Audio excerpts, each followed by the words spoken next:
2, 1.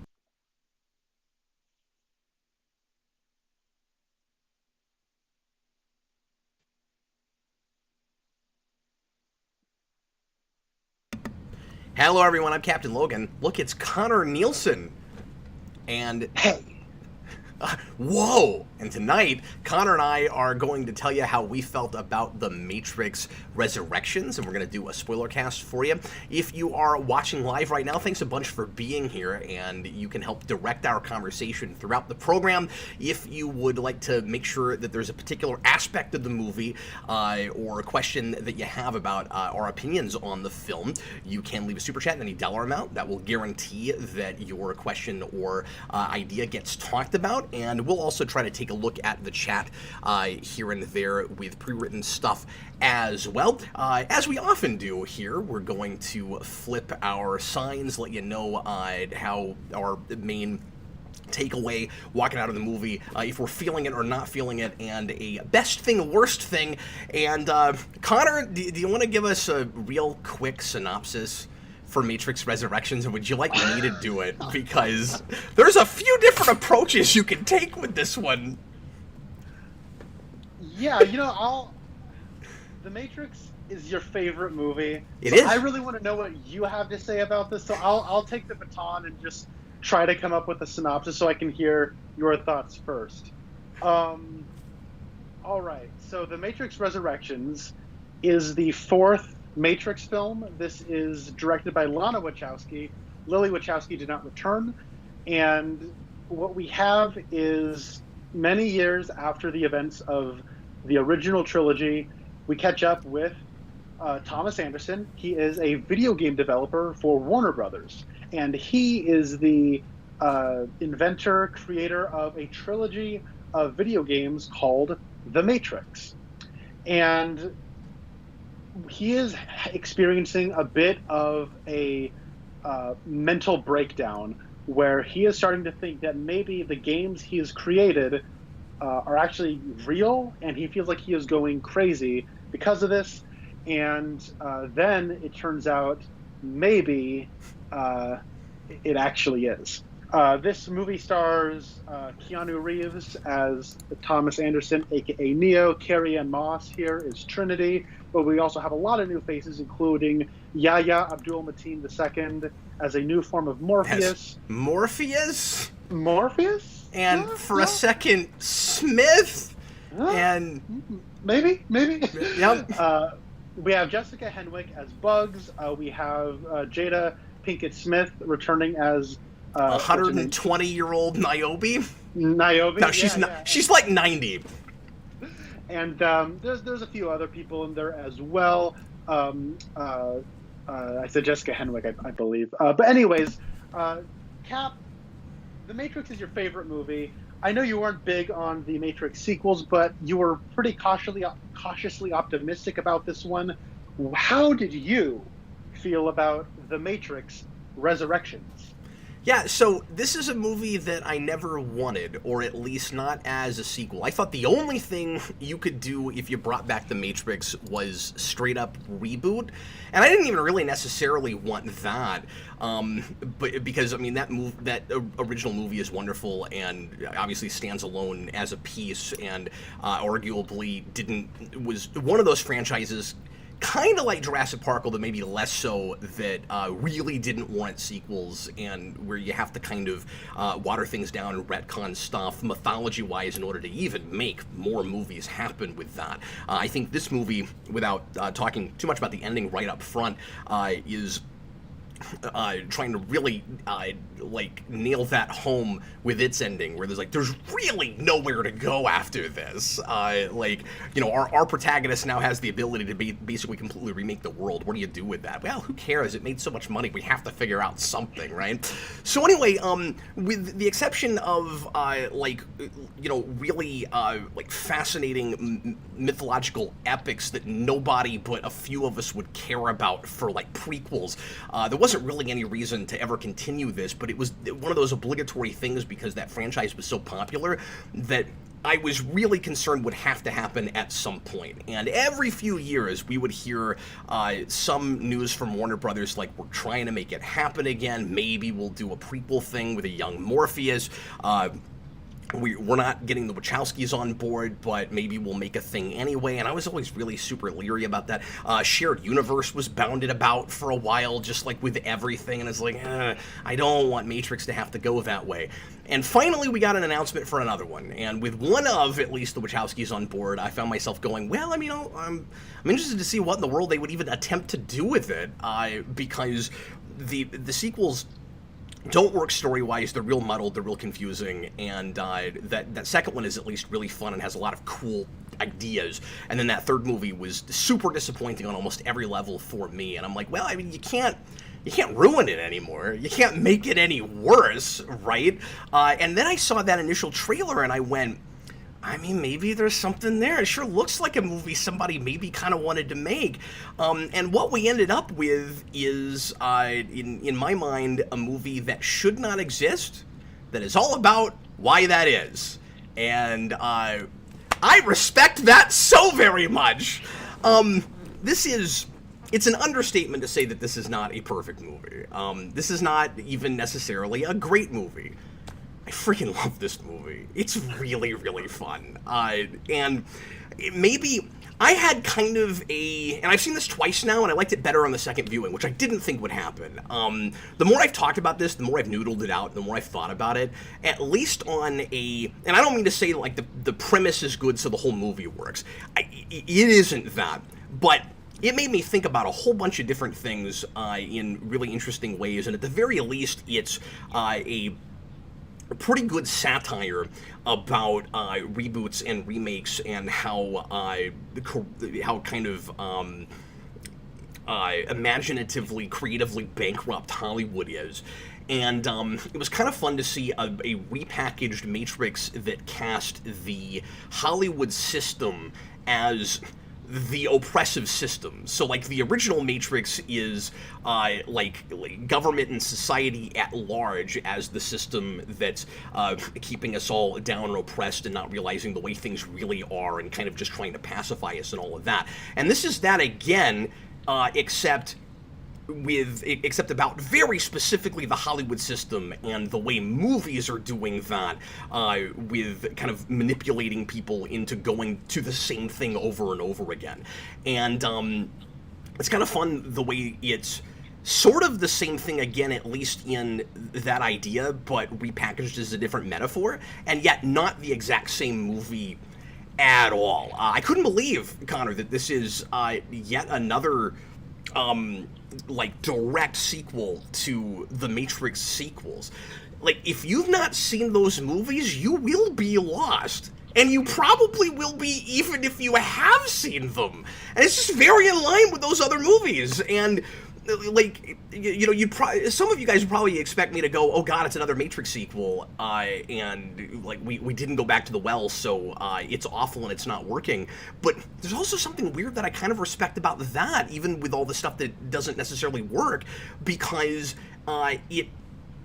it feels like it just exists for itself, and for Lana Wachowski to some degree, where like it's not that worried about who's watching it. It's kind of in a crazy way a middle finger to the very company that begged them to make this, which is like so in the style and the mode and the attitude of the original movie. Like, that's an establishment movie that's anti-establishment, and this is that to the nines. Anyway, yeah, I'm feeling this. I'm having a hard time not just rambling about this, because I expected years ago when I was like, someday they'll do a Matrix movie, and I don't want that to happen.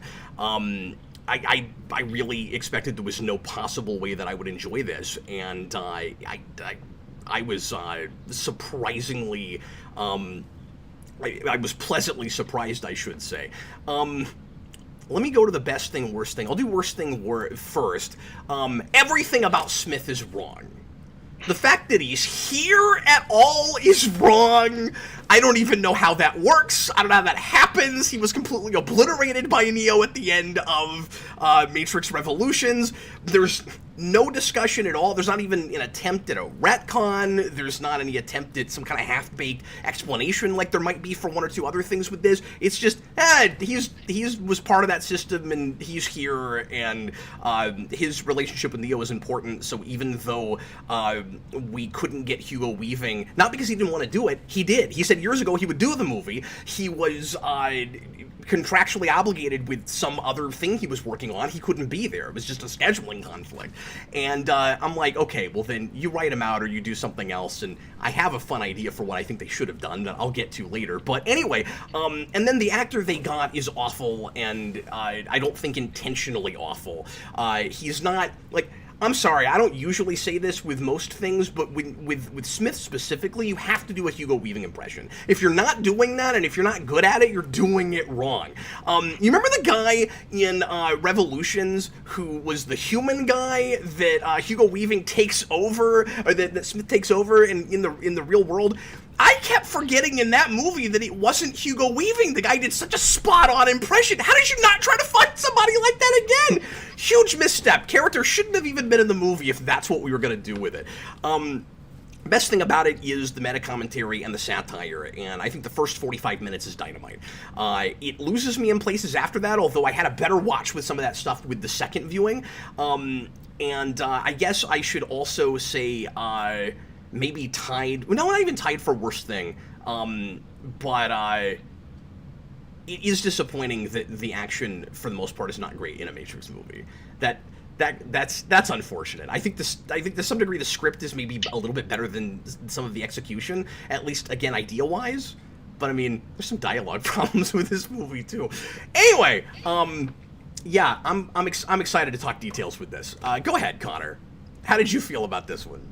Well, first of all, I'm just, for your sake, I'm happy you got a Matrix sequel that you liked. And even if it, you think it's flawed, there's at least a lot here that it sounds like you're really appreciating. So I'm just happy for you right now. And sorry, thanks for saying that, because let me tack this on too, because I should have said this earlier.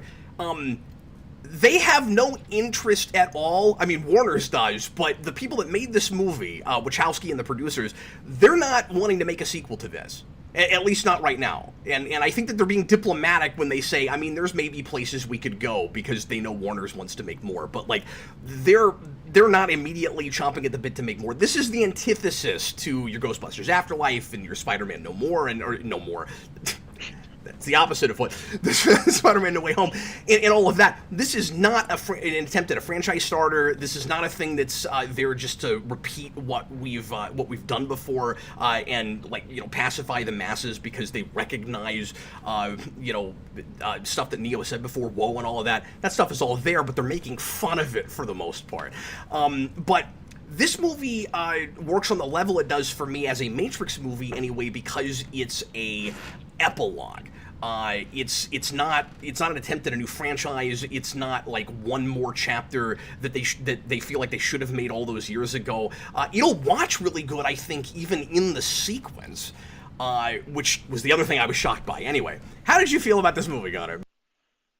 So I'm coming at this movie from almost the complete opposite side of Matrix fandom that you are. So The Matrix came out while I was alive, but before I really had any cognitive memory. I remember when the sequels were coming out, and I did not see the first Matrix movie until high school. And I was at a friend's house. I spent the night. It was a lazy Sunday morning, and my friend's dad turned on The Matrix because I told him I'd never seen it before, and I barely remember anything about it. I remember thinking it was kind of cool, but it was also one of those movies where growing up, I heard a lot of people, The Matrix to me was sort of colored by everybody's negative response to the sequels. And I've seen reviews for the Matrix sequels for years. So I kind of knew what happened in them, but never really remembered any of it because I didn't really care all that much. Anyways, I didn't actually watch the Matrix sequels until the week that this movie came out.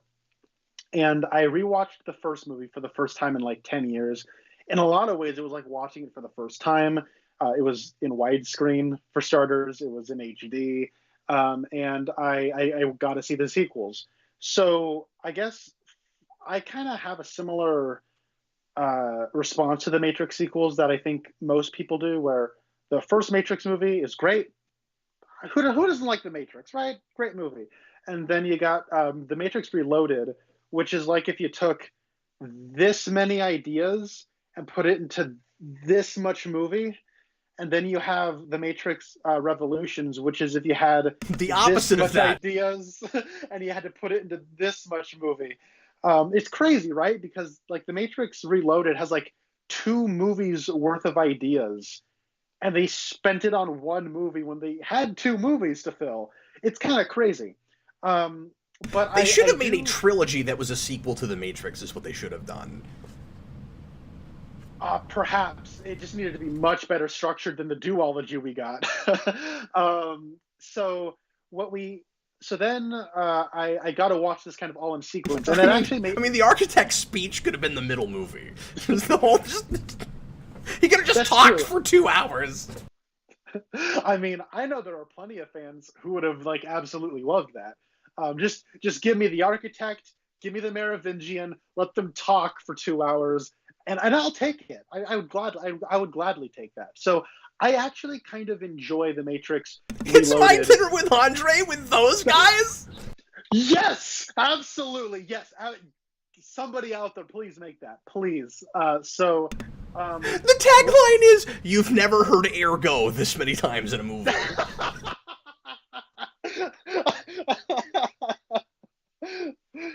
Oh boy, I'm loving this. I'm loving this fan fiction. Come on, guys, let's make it happen. So, yeah, when it comes to like the Matrix Resurrections, um, I think I like the trailers. I thought they looked kind of cool. But I also just when it comes to the Matrix at large, I like the way they're made.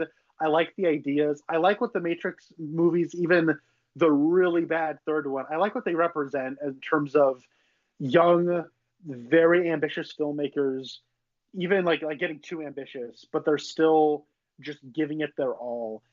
Even if I don't like the second one very much, and I really don't like the third one, um, I do love Speed Racer, and I do really like that first Matrix movie. And I know that the Matrix 2 and 3 were kind of like the Wachowskis were pushed into making that, and I don't think they necessarily wanted to make the Matrix a franchise with like the video game tie-ins and all that. And so when you get this, I was interested to see where it would go.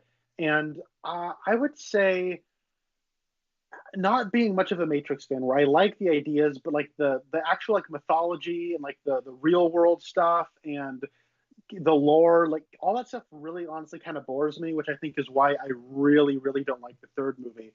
Um, I was interested enough to see what they would do here, and if nothing else, even though I'm much more casual and I just kind of got to the party, I was curious to know, well, what does this world look like?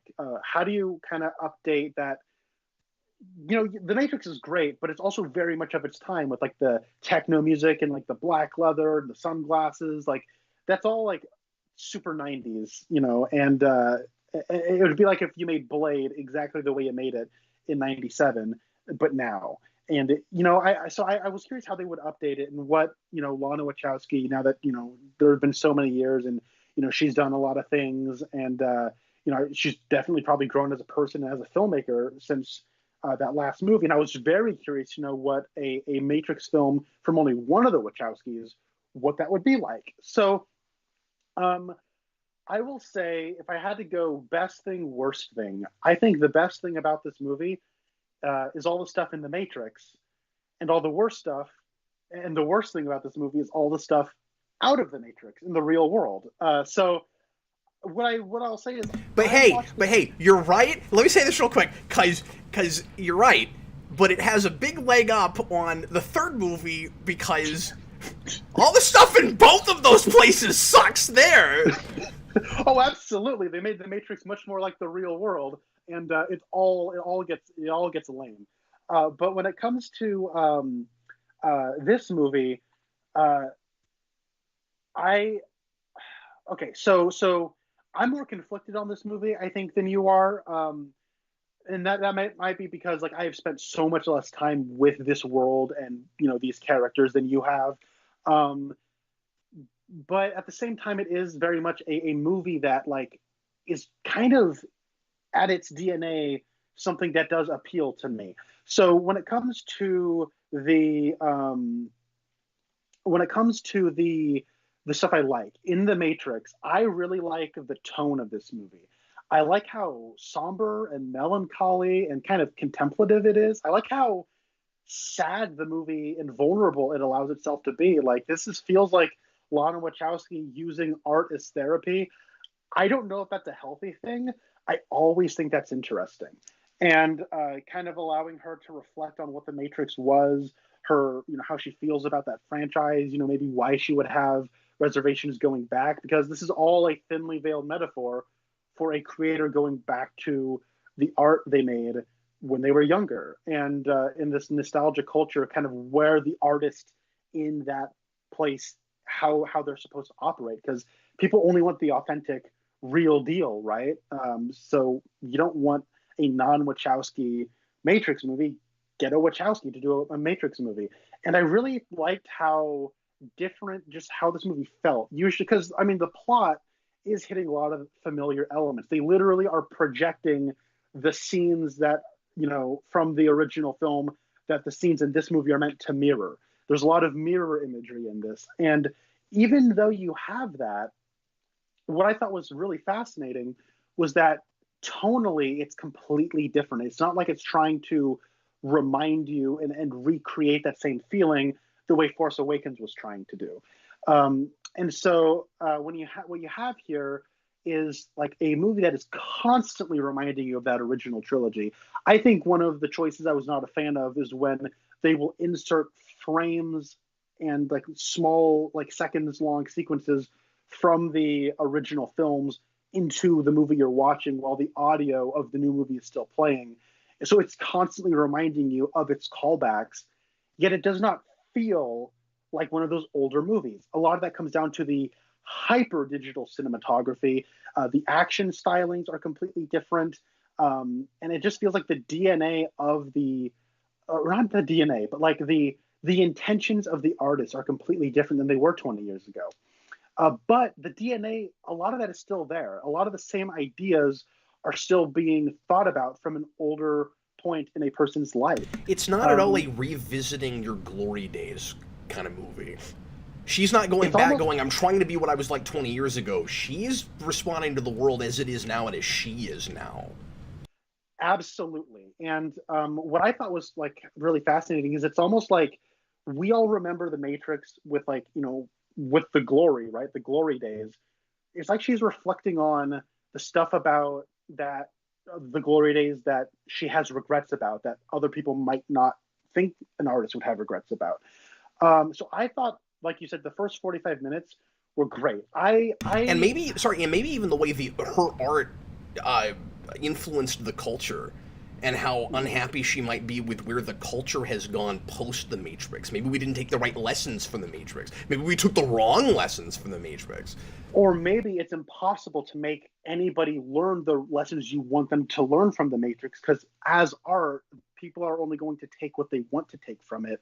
The second Matrix has that idea of, is revolution baked into the system?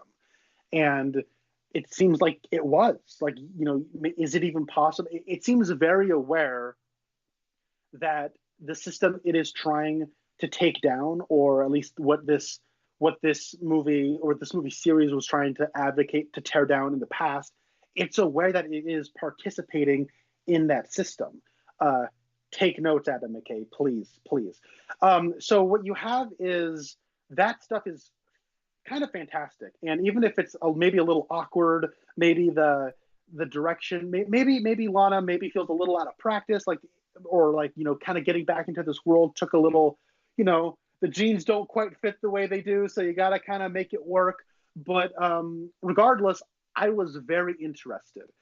And then the weakest stuff about this is when you get to the real world for me. And what I kind of really struggled to care, though, was with all the lore and all the world building and all the ideas are there, but it is dumping an insane amount of exposition on you that comes an hour in that should be almost its own movie's worth of exposition. And yeah, I don't know. So overall, I'm kind of mixed. Like a lot of like a lot of the Wachowskis movies, there's a lot of great ideas. It's the way the ideas are communicated naturally through a narrative that can be a little strained. And I think honestly, the movie's at its best when the narrative is the artist talking directly to you. Once it has to like embed the ideas into a narrative, that's where things get a little clunky. And it's a decent amount of the movie. I'm not going to lie. But at the end, I was really into the third act. Like 80% of the time we're in the Matrix. I am really into this movie. And I honestly got chills at the end of this movie. And I'm kind of surprised considering I'm not really a Matrix guy.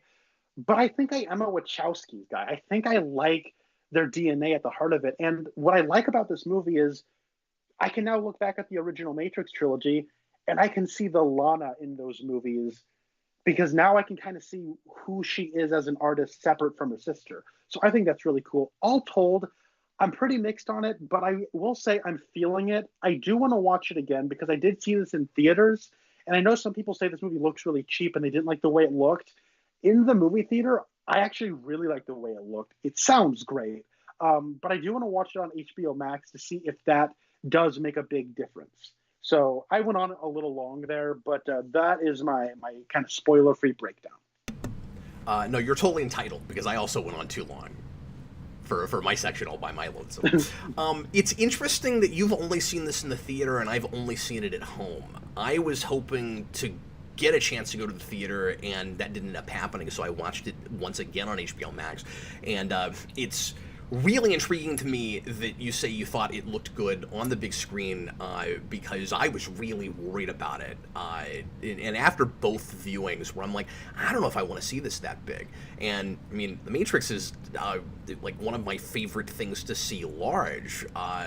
Particularly Reloaded, with the exception of scenes where people look like CGI like Jello creatures, and like, you know, PS2 graphics with the, you know, giant Asians. You know, earlier when you were talking about like being a little bit too ambitious, that was the scene that came to my mind, where it's like, I get what was in your head, where you wanted Neo fighting like 6,000 Agent Smiths. We were about 15 years before that was even plausible, and you did it anyway.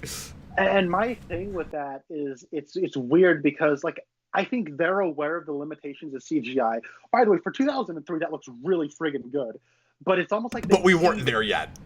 We weren't. But like they're looking at the balloon people fighting, and they're like, it looks kind of weightless, and like the punches don't hurt. So why don't we choreograph the fights like they're weightless and like the punches don't hurt? So like you could see more like they can like, you know, maybe like blend a little bit better. And honestly, the blending isn't that bad. It's Crouching Tiger, but with CG creatures. When I'm watching the movie, like I know when it's live action and I know when it's CGI. Where it switches off, I actually can't tell. But the effect is that the fights do look a little weightless, and like the punches don't hurt in those sequels the way they do in that first movie. Yeah. But the ambition is absolutely there, and I respect the ambition, even if, like, while I'm watching it, I know it could be maybe a little bit better if they, you know, took their foot off the pedal. With this, I think I'm somewhere in between people like Mike from Red Letter Media saying that it looks real cheap and it looks like it should have been just a Max movie in the first place, and you saying it looks fine. There are places where I do think it looks kind of cheap, and I think the biggest problem maybe is just in lack of interesting set pieces. Yeah, that's true. We're maybe not trying hard enough there. Like the big thing that I agree with Mike with Red Letter Media, and I'll try not to constantly refer back to this, but I did see that review, is the idea that it's bizarre that this movie cost $200 million, because some of that I am not seeing on screen. I mean, it really does. And if you told me and obviously this is not what happened, but if you told me that Warner's was a little bit trepidatious about a Matrix movie this much later, and the compromise was, okay, Lana Wachowski, you can make whatever you want to and we won't get in your way, but you're only getting 70 million, and then this is what you got. I would be really impressed with that, but I don't see, besides Keanu Reeves and actors and stuff, I don't know where all that money went. I don't know. We spend way too much money on movies anyways, and I really hope, if anything, the COVID pandemic dials back spending. But it is kind of alarming that this costs that much, because like you said, I don't know if I'm really seeing it. It doesn't even have giant names. Like the cast, besides Reeves, like the cast in this movie feels like the cast that you would get for a Max movie, right? Like it's a lot of TV actors. Not that we don't have a lot of actors that go back and forth, but I mean, like Carrie-Anne Moss these days does as much or more TV than she does movies, and like a lot of the actors here were people that I didn't really recognize. For me, it's not like you have huge stars that are taking all the money from this movie. I mean, Colleen Wing from Iron Fist is here, but that's a TV show. Yeah. Yahya Abdul-Mateen II, he is more of like, he played, spoiler alert, Dr. Manhattan in the Watchmen show. Oh, that's who that is? I didn't pick up on that. And he's also in the Candyman movie, and was Black Manta in Aquaman, so he does jump back and forth. He's a character actor who's disappearing in roles then. Because I didn't realize that all of those were the same guy, and I've liked him in each of those roles, but I didn't realize it was the same guy. I will go on record to say I've never looked him up. I did not know that all of 3 or 4 of those roles were that guy. That's actually pretty cool. I liked him in this quite a bit. We'll talk about that. Yeah. So regarding to the set piece thing, though, I think you're on to something there. I know that they wanted to get the holiday 2021 release date that was set in, so they couldn't have the time with the best Hong Kong choreographer the way the original trilogy did. And it's weird because they pushed the movie up. It was supposed to originally come out. This would have been nuts, and again, a thing that I would have really respected, just the audacity of this. It was supposed to release with John Wick 4. They were gonna put them both out at the same time. So good. I mean, that would have been great. It would have been great. They're like, we're gonna compete with ourselves with Keanu Reeves. It's like we don't even care how much money this movie makes.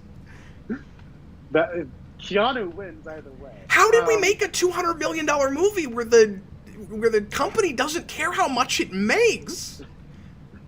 Everything about this is baffling, production-wise. It's all baffling. We've got to talk about the thing where she almost just shut the whole thing down after COVID. I didn't even know about that until you messaged me. I found out about that today. But regarding the set piece thing, I've heard people talk about how they don't like Neo's one powers in this because it feels like they're trying to make okay, we don't have time or people to choreograph cool fight scenes. How can we expect less from our actor? How can we have a story reason for them to just do less on set? And if you're not digging this movie, I can understand why you would see that. But by the time I get to the end and the story they told, I actually really like what they're doing with Neo and his one powers. So I don't know. What's bizarre about it is it's a Matrix movie that doesn't really feel like an action movie. And so I've got two minds about it. Like, if I'm not thinking action movie, I'm not really minding all of that much. But the moment that I've got to look at it with, the other movies, I'm like, it is kind of weird that we made a Matrix movie that doesn't have, real exciting choreography and all of that. So, I mean, I'm just looking at it with two different brands. Like, I am with this just all about the satire, like I said, and the social commentary and stuff. And I think, because I know a lot of people aren't caring for this, and there's some people in the live comments right now that are shocked that I'm liking it. And I think I'm having a Tomorrowland thing with this. I'm like the only person on the planet that really loved that movie. And I said when I reviewed that admittedly, and I've only seen that once, I've not gone back and reappraised it, but I admitted when I reviewed that I was probably blinded to some degree and less critical and having a hard time appreciating some of the flaws with that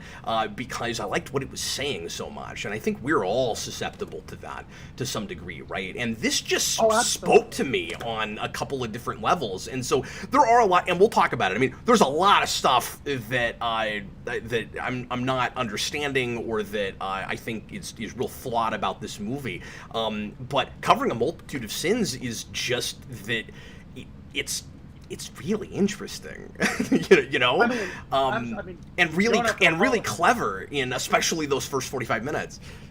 Yeah, and I mean, like, honestly, one of my favorite movies of last year was Last Night in Soho. And if I had to give you like my top 5 or 6 favorite movies of last year, that is easily the most flawed of them. But every aesthetic choice that movie made felt like it was made for me. I can't not respond in a positive way to that. And I was like, when I was watching this movie, the whole time I was fascinated to know what you thought of this, because it does seem like they're doing meta stuff in a more thoughtful way than just comedy, but there is a satiric edge to it. Yeah. And I know you like that stuff. Yeah, I don't know. Where do you want to go from here? And I'm not saying it's good just because it's a satire where it's like, oh, I get the joke they're making, so it's a good movie. Like, somebody in the comments earlier said, well, that's great and all, but The Matrix is not supposed to be a comedy. And that's fair. I think you could make the argument that this is a Matrix movie that isn't entirely a Matrix movie, and that's not going to be for everybody. I mean, it's weird because I'm coming at this as a Matrix fan, and I'm enjoying it as a Matrix fan, but one of the things that I made a point to you in text earlier that I think this is the place to throw out.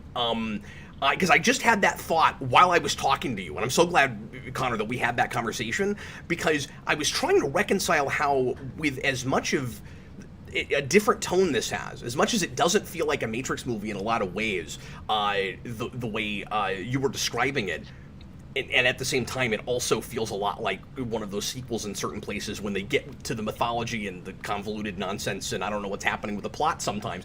But, like, by and large, it's weird because, like, it's not a Matrix movie, but then that's the thing that makes it a Matrix movie, and here's the reason I say that, because that sounds like doublespeak and preposterous. What I mean is the anti-establishment thing, the counterculture thing. The Matrix became the establishment. So the original Matrix was an anti-establishment piece that carved a tone all itself, which is really funny because as far as science fiction goes, it's one of the most derivative things ever made.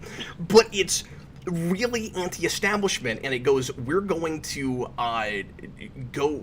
somehow make an establishment movie that is against everything about the system. And then, as always happens, of course, the anti-establishment becomes the establishment.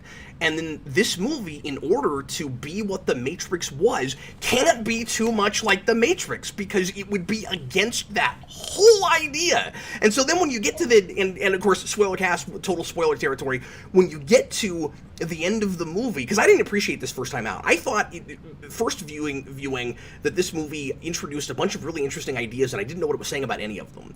And then I had a totally different read on the ending this time than I did first time out. And Neo and Trinity both fly up at the end, and they're about to go remake the world, and it's about how we need to let artists and creators be themselves and now in the moment, and stop just trying to recreate everything the way it used to be, and because we're not any good at that anyway, and be individuals. And of course that's what the original Matrix was about, but this is more about, like I said earlier, the art of all of that. And so it's like we made a Matrix movie that's about the fact or reasons that we should never have made another Matrix movie. So, like, it can't be too much of the Matrix. It's about how there shouldn't be one of those, and that's what makes it the Matrix. I don't know if I'm making any sense. It makes sense in my head. Try to untangle that one, everybody. So one of the things that I keep forgetting about this, and I think this is kind of related to what you were saying. I think what kind of gives this movie some leeway for me in terms of not feeling like the other Matrix movies is that the Matrix in this movie is a different Matrix than the other ones. So I understand like a lot of people's complaints that the action isn't as good as the other ones. Okay, but maybe in this Matrix, nobody really knows kung fu. Well, okay, you do have that kind of Keanu weirdly Reeves inserted line. still knows kung fu. So that's one of those things, and we can talk about this a little bit later because I don't mean to get in the middle of your point, but let's put a tack in this.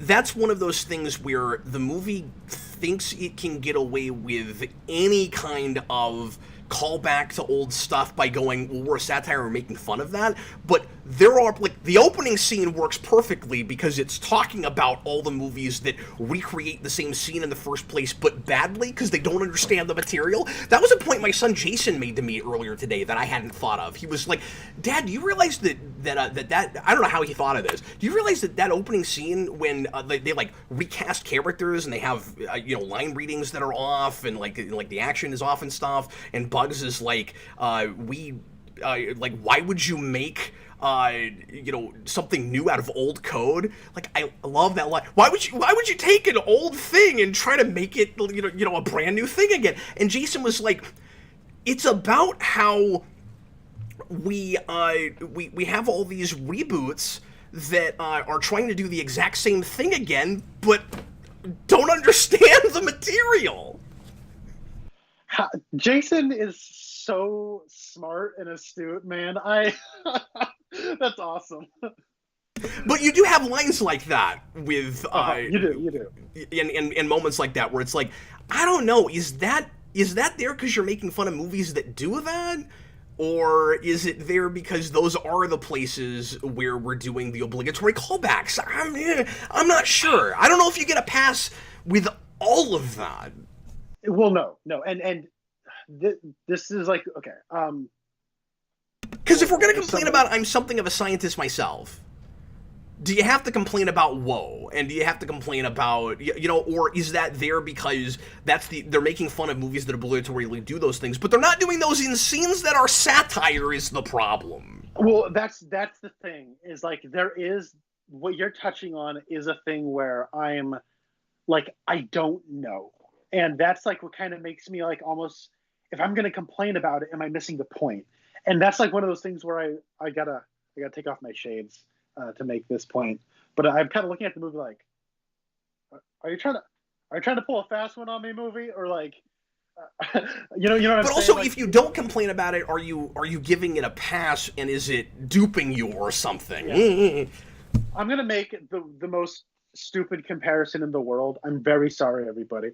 But recently on the radio, the song "Wiggle" by Jason Derulo came on, and when that song first came out, I hated it. It's like the critical mass of big dumb pop music, but I was laughing the whole time I heard it this week, and I was like, is this song a joke or not? And I can't tell. And that's where this movie kind of gets into during the middle act, where I think it does kind of drop the ball, because while I do like most everything within the Matrix, there's that fight scene in like some ruins where like the Merovingian shows up and the I still know kung fu line. That's one where I don't think that scene works at all. And it's really just there for Smith to show up to be like, I'm still here, and then kind of leave. But I wanted the Merovingian to say and do every single thing he does verbatim, but just in some other scene, because that stuff's hilarious. Okay, and I kind of like what he's saying, and he's the right character to say it, certainly. What is he saying? Because while I was watching the movie, it was like T.J. Miller in Transformers 4, where there's like action and people just kind of doing this, and then it will cut back and he just is like shouting something, and I don't know what he's saying because he's got a very, very thick French accent, and he's got a beard, so you can't even read his lips anymore. Yeah, and there's like punching and thwack, boom, pow, music going boom, boom, boom, boom, boom. I don't know what he's saying. So can you explain all that to me, please? So first of all, do you understand why he's even there? No. Okay, so, and I mean, I'm not going to pretend like I understand everything that's going on in this movie, but apparently the idea is that when the analyst recreated the Matrix, he was able to purge most of the programs that didn't fit with his system that he didn't think were going to cooperate. So we've lost the architect for obvious reasons. He's the new architect. That's a lot of water in a bottle. and we've lost the Oracle because they're not going to want to recast her a third time and then come up with some kind of BS explanation for why she looks different. And but the only ones that have survived are the ones that have survived purges before, which are the exiles. So in Reloaded, there are old like kind of phantom programs that if you'll recall that were from previous iterations of the Matrix, that every time there's a new one and programs get purged, they are somehow able to avoid deletion. And so all of the characters that Neo fights in that scene are the exiles from Reloaded and Revolutions. And that's why the Merovingian is there, because he is one of them and the leader of them. That makes a lot of sense, actually. Yeah. But they didn't set it up very well, and first viewing, I didn't know what was going on either. It felt like a scene that was just, and this person, and this person, and it isn't that, but just, it all happened so fast, and I didn't get the setup. And I had the same thing with you, with Merovingian, with at least some of his lines on first viewing, but the couple of things, when I watched it the first time, that I picked up on social commentary-wise, I mean, it's on the nose, but I enjoyed it anyway. It was what was kind of keeping me going through that, but I picked up on even more of it second time around. He's complaining about how much better the 90s are as a decade than now. That's his whole thing. Is the other Matrix in the 90s? He says we had grace. He's like that's one of his lines. Like we had class. He goes we had conversation, and now it's just. It's so good. And then he's complaining even about how movies and TV shows and stuff were better back then than they are now. And it's great. What if he's like, we had grace, we had class, we felt stupid and contagious. Here we are now, entertain us. Yeah, he should have just been spitting out song lyrics. Absolutely. But I appreciated the fact that we, with him, came right out and talked about the difference between the specific decades and why the 90s made sense mythology-wise for the Architect and the programs before, and why present day makes sense for the Analyst. And I meant to do this. I want to go back and look at the timeline, because I can't remember when exactly the war with the machines was supposed to happen, and if we would have even really gotten to the early 21st century the way it is now in the Matrix timeline. Like, did all that happen precisely the same way? I just can't remember the dates of how everything lines up. Like, I know that the machine war is later on, but Morpheus in the first movie is talking about how we were marveling at ourselves for creating AI, and it sounded like that was pretty shortly after the time of the Matrix in that movie is set. So yeah, there might be a little bit of retconning that's happening there, timeline-wise. I'm not totally sure, but anyway. Yeah, okay, those are a couple of ideas that I didn't really pick up the one time I saw the movie about, the remnants of other Matrixes being here, because that makes a lot of sense why you would want to put that in there. I don't think that necessarily even needs to be in the movie. That could be like a deleted scene for the DVD. But no, I mean, I guess like that is kind of cool. But I do feel like it fits in with the rest of the social commentary, but it also feels kind of shoved in. So like I get people that didn't love that scene. It's an extra branch on the commentary that is maybe a little redundant. It's just carrying on those ideas set up in the original trilogy and finding what that version is in this new Matrix. And but I do think that you have to deal with social media somewhere, because part of the movie is about how, or at least the way the movie itself, or Wachowski or whatever, seems to kind of perceive things, you make up your own mind. But the way that we might be more passive and more willing to let a system control us now than we even were in the 90s. This is a big thing that I picked up with this movie. We're like in the time that that the original Matrix comes out. Yes, there are lots of people that would want to stay blue-pilled and that are not interested in revolution and in making things better.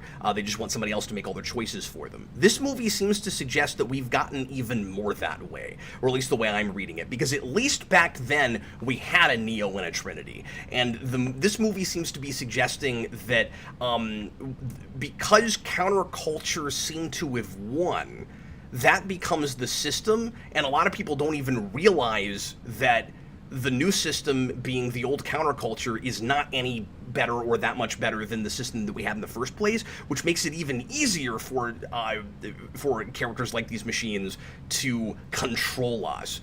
And so throwing the Merovingian in there complaining about text culture and stuff seems to kind of make sense. It's a little weird to never bring that up if that's what you're talking about. And one of the reasons I really like the ending now is, now that I'm picking up more stuff on it, I'm liking this more as I'm thinking about it, is that it takes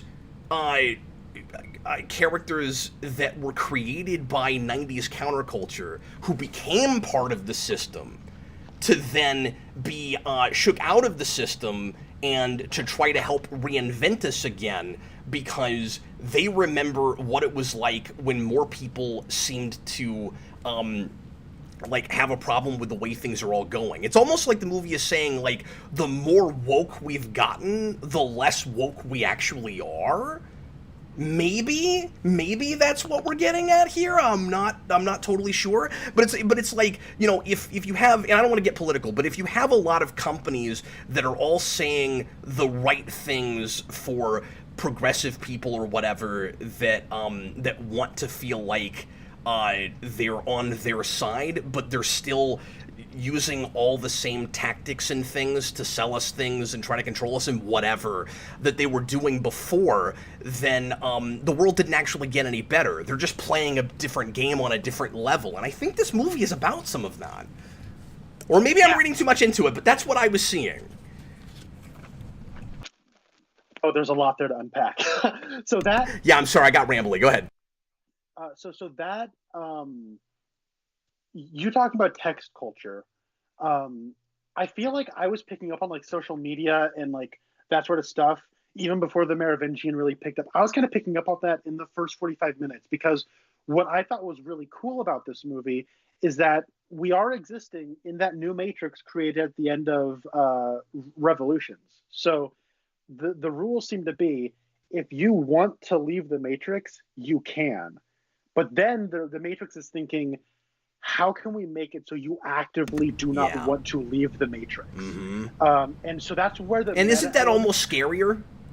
Oh, it absolutely is. And what was cool is, like, one of the things I remember about a discussion you having in a previous video is you were talking about how if you were given the opportunity to leave, if we lived in a Matrix and you could leave the Matrix, you didn't think you could because you have like a wife and kids and whatnot. One of the main characters of this franchise is in that exact same situation. And I really want to know your thoughts on the whole Trinity thing. Well, I have questions, sir. but before I did want to respond to you talking about like corporations and stuff, because I think you are onto something where it is like, typically like, progressive ideas have historically been like counterculture, and then they become a part of the culture, and now and I think you're absolutely on the point there. That oh dear, oh no, did I lose it? Crap! Oh no.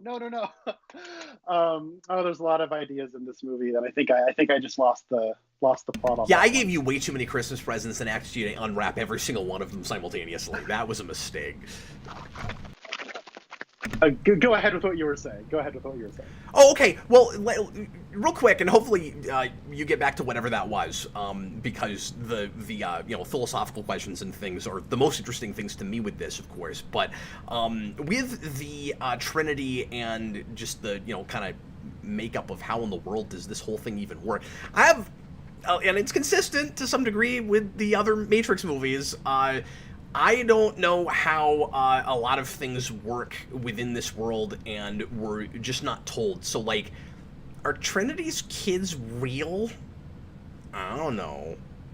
Like, are they plugged in, and you know, characters that, like, after she has them, the Matrix picks, like, real children that it just plugged in and then pretends like it's hers? I mean, you always had that question with the Matrix.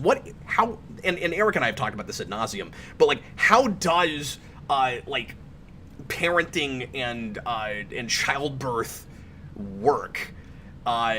And I have that question even more when one of our main characters has children inside of the Matrix, because that's never happened before.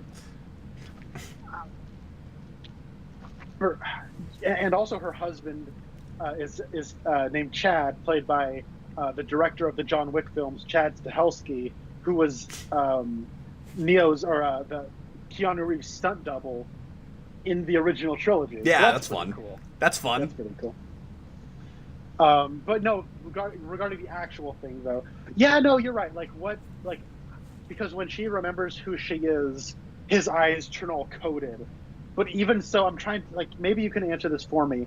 Are those, like, real people that get, like, turned into, like, Matrix zombies, or are those just, like, programs or vessels that are not actually having a real world counterpoint to them that the Matrix can, like, activate? I may be wrong about this. And I mean, I assume I'm going to need 4 or 5 viewings, and even then there's stuff I'm never going to figure out. And there are things I don't think the movie knows. But, again, I'm not saying I love it because it's great. I'm saying there's a lot of stuff I picked up on that it made me happy. Anyway, I don't know if Chad is a real person or a program. I think he's a person. I think that was in the same way as Trinity and Neo are manipulated to be close enough together, but not too close to make this whole Matrix work. And I still don't fully understand why the analyst needs that or how he figured it out, but whatever. That's the conceit, I guess. I think that might be happening with Chad too, where it's like Trinity as Tiffany needs to be a regular person with a family so that she doesn't go after Neo and her memories don't return and stuff. I think Chad's just a guy, and when his eyes go all Matrix Cody, it's the same way that happens with anybody else that an agent takes over. So the agents in this new Matrix are what the agents probably always should have been, and I find myself wondering why in the world the machines didn't think of this in the first place, which is they could be anybody, and you can't tell just looking at a dude in a suit that's chasing after you. Like, isn't that how you'd want it to be? What do you want it to be, more Yerkish? Where, like, it could be anybody. Like, duh. I think it's just possession, essentially, Connor.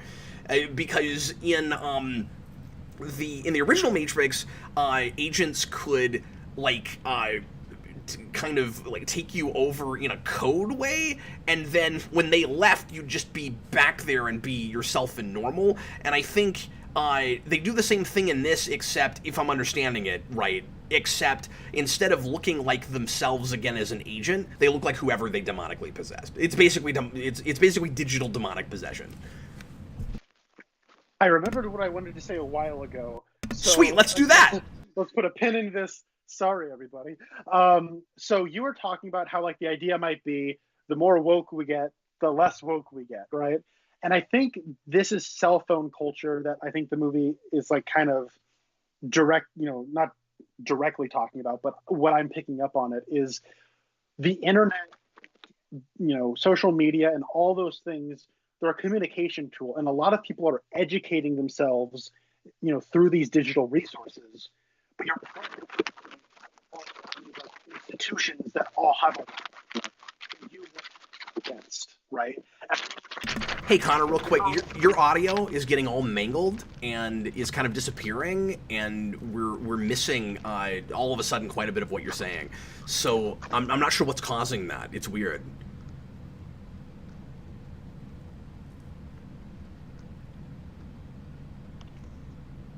And now it's time for another exciting episode of Connor's Finger Interface. Can you hear me? Can you hear me better now? You'll have to just keep talking because it was so in and out and inconsistent that I don't know until it happens again. Okay. So what I was saying was, Yeah, sorry. oh, it's all good. Was that we use like phones and products created by like Apple and Google. John says the Matrix is getting you. It's exactly what it sounded like. We figured this movie out too much. They don't want us to. No, I'm kidding. I don't know. I don't actually know if that's true. Go ahead. Well, we use like devices and like, phones, computers, all kinds of things from like Apple and Google and Facebook and all these major, massive corporations. And we use these technologies to educate ourselves on social issues and try to, be more, aware of the world around us. Yet we're spending less time in that world around us as we're plugged into these things that we supposedly want to revolt against. And I think that's kind of the knot at the core of this movie. And I think it's really cool. But that was kind of what I was picking up on when you were saying the more woke we get, the less woke we're becoming. I don't know. It's interesting. Yeah, because you can be manipulated by people with power with those ideas. Busted Sim, this movie has too many ideas that it wants to say and is really sloppy at telling them. I don't even think you're wrong, but on a second viewing, it felt better to me. And I don't know, maybe I got how do I want to put that? Maybe I just adjusted too much, and because I knew what was coming, I was able to kind of filter those ideas, through the rest of the movie or something. But I don't know. I think it's one of those things that takes a couple viewing. I wonder if a lot of people that aren't liking this might appreciate it better on a second viewing. And that may not be the case. That may have just been my experience. But even a lot of the just straight up plotty stuff made a little bit more sense to me on a second watch. Okay. Yeah, I think I know more of what's happening in this movie than I do Reloaded. I'll tell you that. I think so. And I love Reloaded, so I mean. And that's kind of the interesting thing about this movie is that I do think we kind of talk about how maybe it's a little awkward and a little clunky and those ideas aren't exactly embedded. To me, that's just kind of what it is to be a Matrix sequel. It's part of the. And so yeah. I think when I'm watching a Matrix sequel, I'm almost viewing it as an ideas first kind of thing. And the construction of the narrative in the movie almost seems to be a way to facilitate those ideas. Which, if someone doesn't like that, I completely understand. This isn't for everybody, which is part of what I like about it. Because again, it's not this massively accessible, try to get... And obviously this is intentional because it's satirizing all these Hollywood movies that are making these kinds of things because they're safe. This movie is saying you really do kind of have to have seen the Matrix movies, even though we're also saying that tonally it's not too much of a Matrix thing, but it's so many of these things want this to be able to be the first thing you've ever seen of the franchise. You cannot do that with this. You will not appreciate this movie if it's the first Matrix thing you've seen, I don't think, unless some of those ideas I'm talking about you kind of latch onto. I don't know how you'd begin to follow it. I mean, you'd be completely lost out of the first scene. By the way, did you notice that when the title card's coming up, the coding goes reversed before it says Resurrections? I did not catch that, but that's pretty great. I thought that was pretty cool. Can we talk about the title for a second? Red Letter Media suggested that the right name for this movie would have actually been Matrix Rebooted, because it's all about reboots, and because it's... And I just had this thought. It's funny. It's not a soft reboot, really, but The Matrix itself got soft rebooted. That's pretty great. But anyway, Mike from Red Letter Media was like, it should have been Matrix Rebooted. And if that had been the title, I would have thought that was really clever and cute and fun and would have been really happy with it, I think. But I think Resurrections works just as well. And, like, on the thematic level, with apparently the reason that Lana Wachowski finally, after, 17 years of Warner's on a yearly basis, no joke, coming to the Wachowskis saying, would you please make another movie? Every single year, apparently. She finally decides to make this, and according to her, not caved. I mean, she could have kept saying no. She's done it forever. Apparently, she finally agreed to make the movie because... And it sounded like it might not have even been, the next time they came to her. It might have been she finally went, okay, I have a story to tell, and went to them. I'm not totally sure, actually. But, there's more than a grain of truth to the whole thing, and I laughed out loud first time out. It's so great. When our parent company, Warner Brothers, is going to make one with or without us, so we're going to have to do it.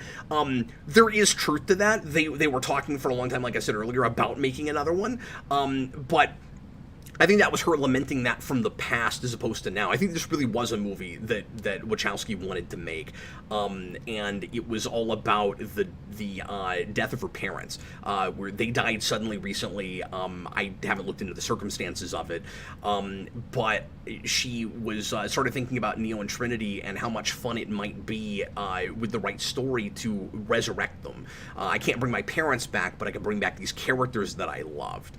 And it was a, and, call it self-indulgent or whatever, but it was a cathartic kind of experience for her, apparently. And so, I can't remember where this all started and how I got to this place. Rebooted? It started with Rebooted. Yeah, but thank you. But thematically, I think that title is important to her at the very least. It's literally resurrecting these characters inside of the continuity because that's what she felt like she needed right then, and not in any kind of manipulative, watered down, stupid Hollywood kind of way, where it's like, we really want to sell this movie because it's safe and we think people will watch it because they loved those old movies. It's making fun of and, social commentary about things that keep doing that, and also she wanted to go back to these characters again. And then they have no intention of ever making another one. I think that's really important. So it's about resurrecting franchises at the same time as we're resurrecting these characters in order to resurrect the franchise. And then putting it to bed after that. I have the dumbest superficial reservation with this title, I have to say.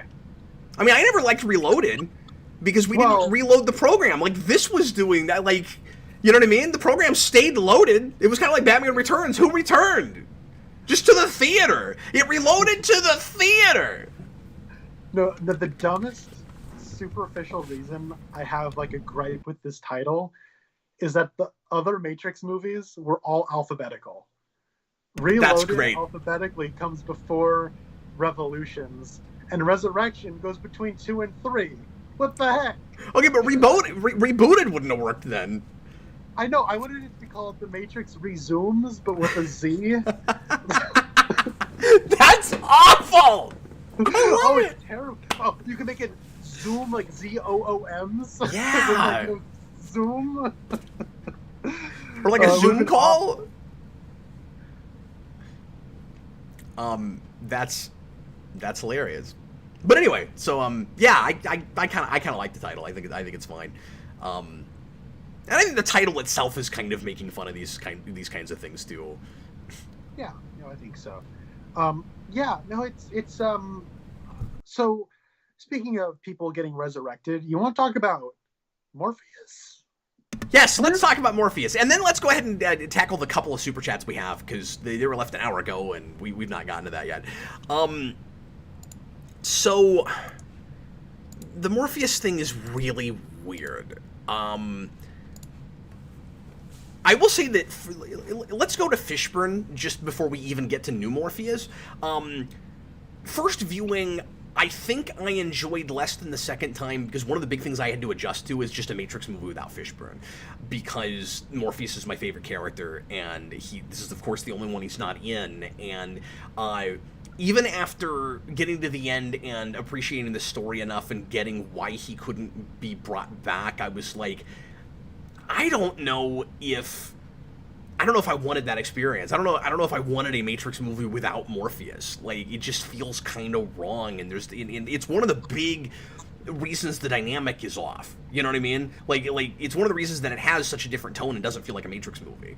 And once I adjusted to it, appreciate it even more. This is just not a story you can tell with Fishburne. There's literally no way to do it. I was like, yeah, okay, I guess we can't have that. And then I thought, I like the actor a lot, and apparently I like him a ton because he's in things that I didn't realize it was the same guy. I like the new guy playing Morpheus, this program of Morpheus. I really like the idea that Neo creates him, and then he becomes a real sentient being. I love the idea of his being a cross between Neo's best friend and his worst enemy, and that that you put Smith and Morpheus together and you get this guy. But it's weird that you put them together and you get Morpheus, and we never deal with any kind of duality with him. It's just that was an idea that was thrown out and nothing was done with it. And then by the end of the movie, I didn't feel like that character even needed to be there. He's really underutilized, and I feel like every time he shows up on screen, they play him with a lot of weight and gravitas and act like he's somehow really, really essential to this story. And I'm not seeing it. I don't think it even needs him, and it hurts my feelings because I like the idea a lot, but it's just an idea. After the first act, he really doesn't have a lot to do, and or really anything to do. And yeah, like the opening scene is really the birth of new Morpheus, and you get like a big line of him going, "I am Morpheus," and then Bugs gives him a big hug. Yeah, like, I guess Morpheus is back. What? Yeah, no, it's weird. I don't. Yeah, you're right. It is just kind of an idea, and then it just kind of hangs around the rest of the movie. Well, when one of the things that, like, I'm a little. Can you help me out here? Like, it's the whole beginning of the movie. So I guess, like, Morpheus was created in this, like, pocket matrix within the matrix because Neo which is created awesome. He created this pocket like space, which is just like a recreation of the game he made with an alteration, and that's what created it. Like, can you clarify that for me? Because I was a little confused how that all worked out. Yeah, so he makes a thing called a modal, which is using code from his original Matrix game. And it's an experiment he was running to do something. I don't. That's the part I'm not totally sure about. Is if the idea was he was trying to, create a sentient AI with. I don't think that's what it is. I don't think he's trying to make the Morpheus thing happen. Or if it was that somehow this is what I think it is, but I don't quite get it. Somehow, maybe the modal is supposed to help him figure out once and for all if the Matrix is the real world or not. I think that's what it is, because he's like you were talking about at the beginning, he's constantly going back and forth, trying to figure out if what he's remembering is real or not, where he's having hallucinations and remembering things that may or may not have actually happened, of course. I don't know whether you wondered about this. There was never a place in the beginning of this where I thought that they would go to a thing where the Matrix was never real and it was all in Thomas Anderson's head. I think they want you for a minute to think that maybe they're actually going to do that, and I never for a minute thought they might go there. Well, see, that's the thing, is I thought the first act was legitimately kind of mind-bending in a way that few movies have been, honestly, in a while, where I felt the delirium that Thomas Anderson was feeling, and while I figured this was just the Matrix, I feel like the movie was in his POV well enough to where I actually didn't know what the real world would even really be, if it would be the familiar real world or something completely different. I was not sure exactly what card they would play. I guess the trailers hurt it because we already knew about 90-year-old Niobe. Oh, did we? Because I didn't know. Oh, okay, yeah. The more I'm thinking about it, I guess some of it was just what I already knew about the movie, where it's like, yeah, the real world would still have to more or less be the real world. But anyway, so I'm not 100% sure if I'm right about what the point of the modal is, but apparently it's such good Matrix code that it's a matrix within a matrix, which at least we finally got that idea in some way. I always wanted the real world to turn out to also be a matrix, and there was yet another real world, and you could never be sure what was actually real, and that's what we seem... I've talked about this a million times, but that's what we seem to be setting up at the end of Reloaded, maybe. You'll never be able to explain to me why he was able to stop the Sentinels coming after him with his hands if he's inside the real world. I don't get it. It's never made any sense to me. And if he can do that, and this might be a retcon, I can't decide. If he can do that, by the time you get to this movie, I really don't get him saying he never believed in the idea of the One. Because, I mean, all the evidence is there that, like, he is very much a part of this system. There's no way he's not. What do you mean you don't believe in the One? I don't understand that at all. Yeah. So, but anyway, so apparently the Matrix code with the modal is good enough to be like an actual Matrix inside of the Matrix that that Bugs and her crew find it and go in it to figure out what it is. And so they know they're not inside the Matrix proper, but they don't get what this code could possibly be. And remember, they don't think that Neo is still alive and that Thomas Anderson is real. And so when they go in there and they find out that he's who made it, they're like, how's that even possible? Okay, gotcha. The first sequence where they're in that modal was very perplexing to me, and I was struggling to figure out why Bugs and her crew were even there. It definitely takes another viewing. Yeah, no, I really wish I had an opportunity to watch it again. I will actually buy this movie and then probably give it another watch, because I appreciate this movie a lot. And yeah. My goodness. Yeah. Whoa, I can't. So one thing I really loved about this movie was Trinity. Honestly, thanks for circling that back around, because I was going to say earlier, this is the best performance Carrie-Anne Moss has given in the Matrix movies, and I've never liked Trinity, and I really liked her in this.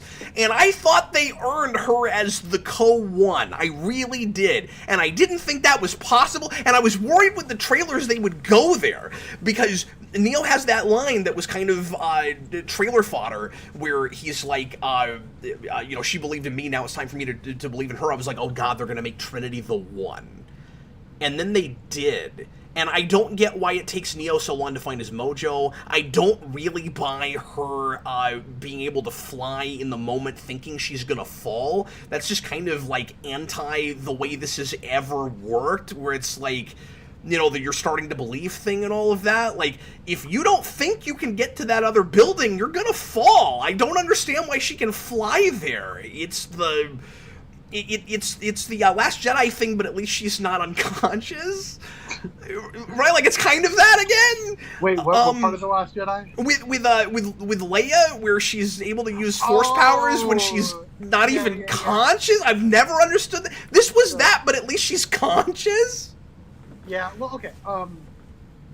Okay, so I really like all the stuff with Trinity, because first of all, the first act of this movie, like I said, to me it was legitimately mind-bending in a way that I haven't really seen from a movie in a while. And I completely bought why Thomas Anderson would be like, I don't want to leave this Matrix because this is the real world. It sounds crazy if I think the games that I made is reality, right? And now it's like, we have to do that all over again with somebody who just thinks they're video games, who didn't have a hand in making them. And so that was I like the stakes there. But and who sees herself in them and knows that somehow that character was based on her, which is arguably crazier to happen to you. Oh, absolutely. I love Citizen Kane, but I don't think I'm Charles Foster Kane. You know what I mean? So, Okay, and then what I like is that this new Matrix was created as like with like Neo and Trinity as like a battery where like the kind of it sort of runs off of keeping them close but not together. And so them being co-ones is a really great idea, and I like how the powers have been divvied up between them, where hers are more offensive and his are more defensive, which is why I like him having like the defensive force fields and stuff. I really like that. And when she remembers I didn't think of that. Like when she remembers who she is, I got chills. And like when she was the one who was flying, I almost like jumped up out of my seat. It was such a great moment. I think the reason that her performance is so good is because all Keanu Reeves has to do is the same performance he did before, and thank God he was able to find it, because he couldn't do that in Bill and Ted, and it bugged me. And here he had no trouble falling back into Neo. And some people might say, oh, he's giving the same performance in Matrix and John Wick. No, he's not. And he falls right back into Neo with this, but it's like a Neo with more pathos, who's like real tortured, and so he has to work harder. Like, I think he's really good in this too. But she has to create a brand new character, because you've never seen Trinity plugged into the Matrix. And there's something really provocative about that. I think because she was so much of, like, I mean, they're all anti-establishment characters, obviously, but, like, her as much as anybody in that first movie is so, like you know, quintessential hacker and, like, you know, F the system and all of that. Like, there's something really kind of twisted about seeing her as part of that whole system. And yes, and it is like really, I think, and like there's that one shot that's like really, I think, provocative, where it's like you see her reflection in a coffee table, and it's like some blonde woman. Like, did I see that right? I didn't pick up on that. That's wonderful. It didn't even occur to me that would have to happen. Okay, so you know why that is, right? No, but it reminded me of that one shot early on where Neo walks up to a mirror, and there's like a bunch of reflections, and there's this one way over here where you see an old man. So there's actually a moment where he looks right into a mirror, and it's an old man, because Morpheus explains to him that, or is it Morpheus? Who is it that explains it to? No, it's the analyst. Is it the? I can't remember. Somebody talks to Neo about how the digital self-image is different now, and this is how he was. I'm going between all these characters. Maybe it's Bugs. I don't know who said it. This is the reason that Bugs and her crew couldn't find Thomas Anderson. Because he's a different character in that world now, and everybody sees the guy in the mirror. That would have to obviously also be the case with Trinity, and I never picked up on that. Well, would it though? Because then there's that bit where she's like, "Doesn't that woman in your game look like me?"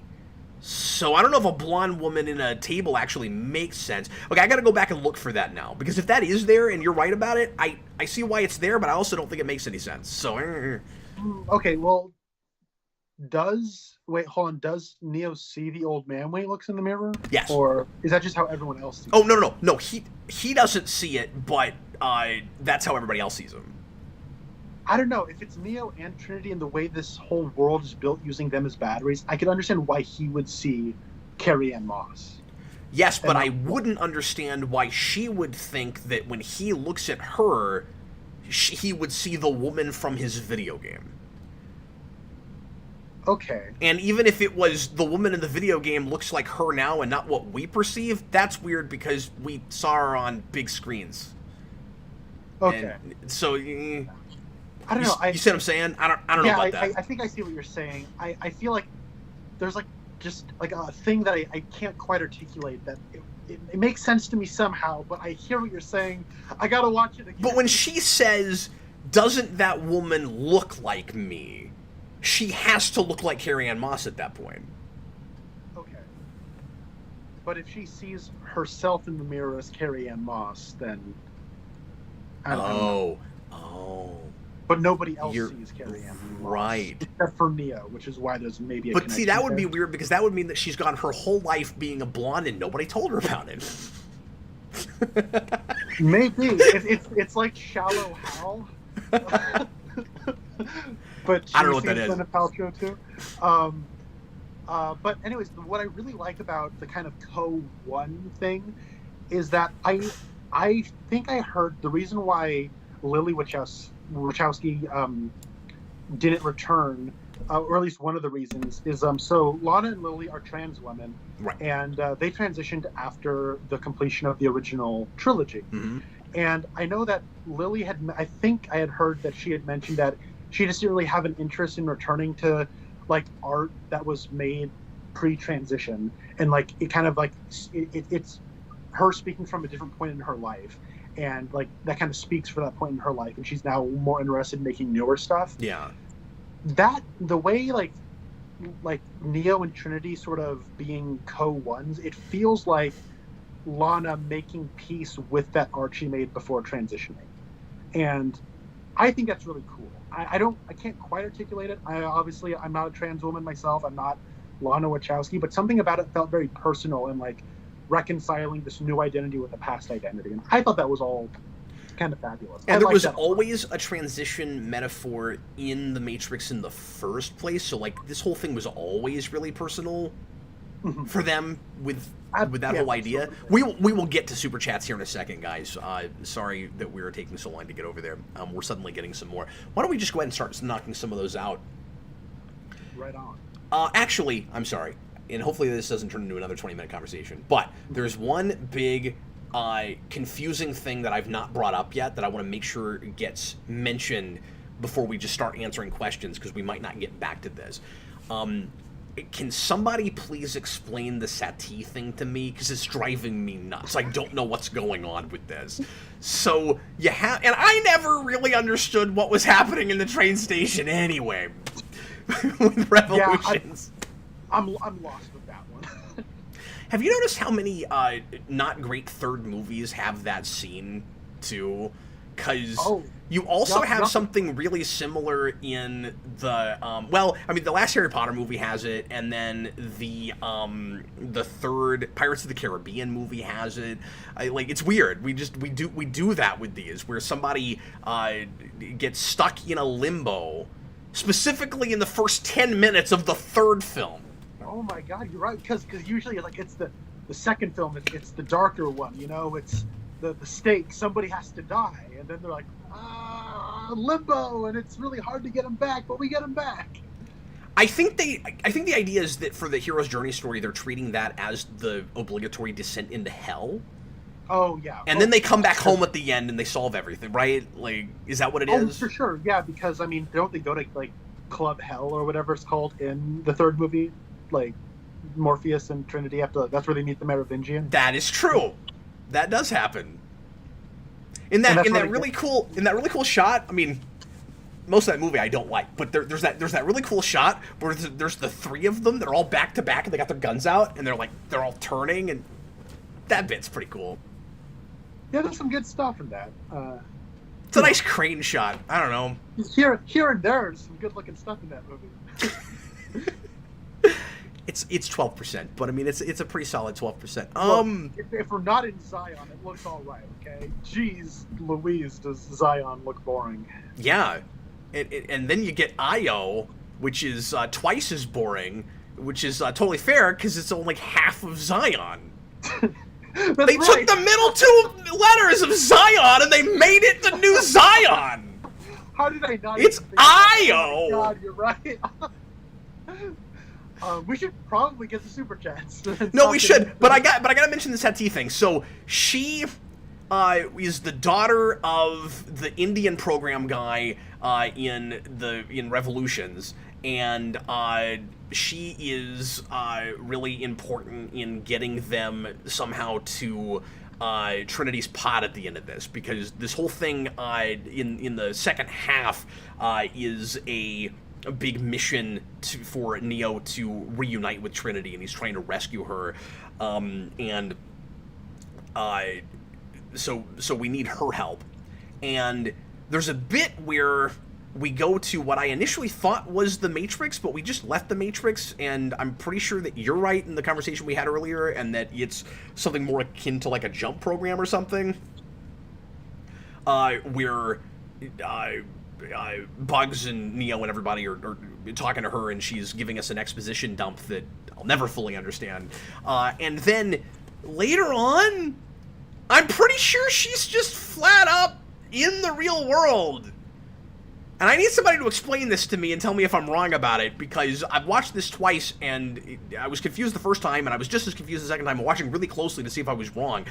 They're at the Trinity pod, and she's just standing there, and she's a program, and that shouldn't be possible. And what makes it weirder is, and I love this idea, the whole, like, programs finding a way to leave the Matrix to go into the real world, and to them that would be like a Matrix. That's really super cool, and I'm surprised we never thought to do that before. Like, you said that you were bored by a lot of the mythology stuff, but some of the, like, you know, updated tech ideas and stuff were really solid. It was really, really cool, inventive things like that.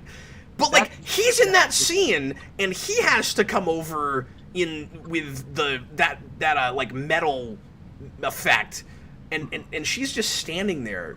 She's a program, too. I don't know what's happening. Yeah, I want to talk more about programs, but let's get into some super chats. Okay, absolutely. Tom, $5 super chat. I had to leave it. Oh, I'm sorry. Were you gonna say something? Oh, Busted Sim has something about Sati in the comments right now. Do you want me to read that for you? Can we go ahead and do that, please? Yes. Is he solving this problem for me? I really need someone to do that.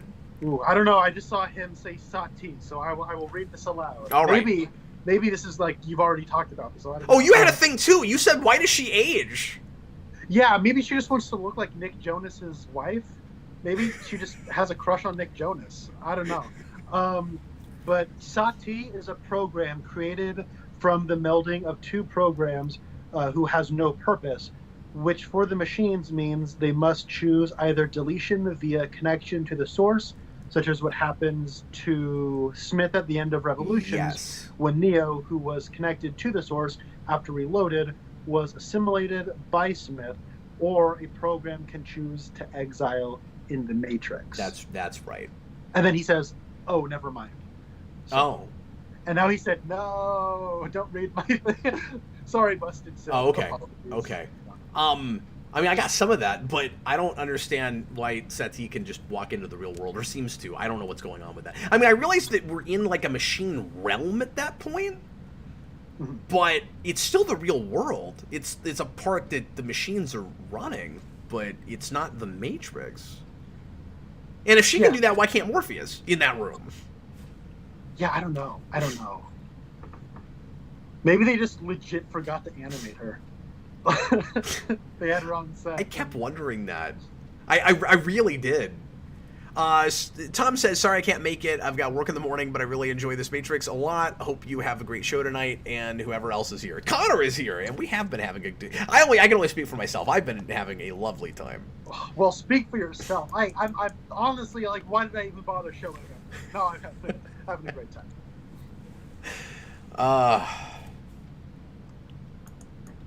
That was the worst Hugo Weaving impression I've ever seen. That one right there.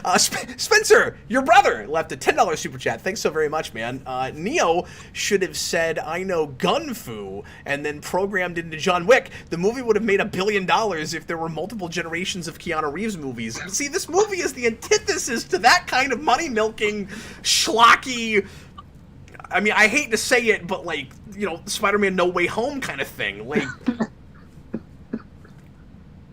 Spencer, you never told me that joke. Are you kidding me? Is it a joke, or did he really want that? Because you're right, that would have made a lot of money. And this is not doing great. You know, theatrically, I think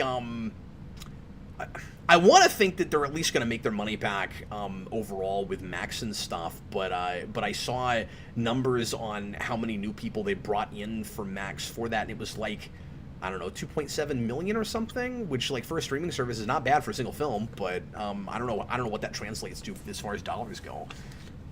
Yeah, I don't know. Because, I mean, I could do the math, but I don't know how long those people are going to stay, and I know how many of them have never used Max and just got a free trial or something. So, like, they haven't had a free trial this whole year. I think because of the new movie thing. But it turns out everyone got HBO Max because of Sex and the City. So maybe they should have. Apparently, that was like their biggest booster for new subscriptions. Maybe they also watched Matrix. Maybe they did. I will. You know, it wasn't Space Jam 2. They made a commercial, a theatrical commercial for HBO Max, and nobody paid to watch it. Come on. So, you know, honestly, to go to Spencer's point... I can't watch LeBron James play basketball on HBO Max. That is false advertising. I just, you know, I'm thinking about what Spencer's comment there was, and, you know, really, I think the untapped billion-dollar potential is if he showed up if the Keanu Reeves character from Speed showed up, you know?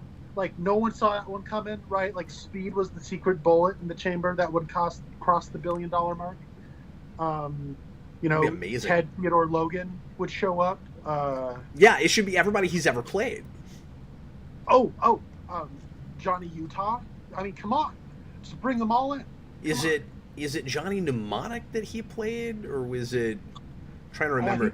I think that is him. Yeah. Because he basically did the Matrix 2 times before they finally got it, you know, great with the Matrix. That's not a bad movie either. I've seen that, but it's been a while. But I like that too. But and of course, everybody's favorite. A lot of Cyberpunk. 47 Ronin.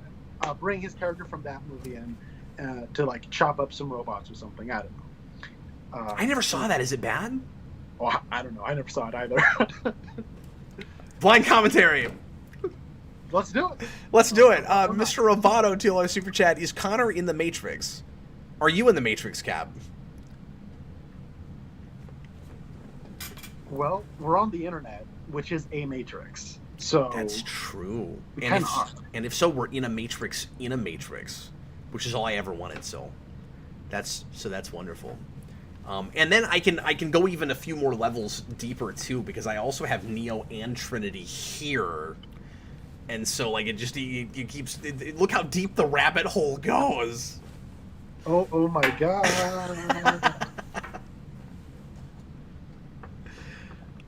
Let's see.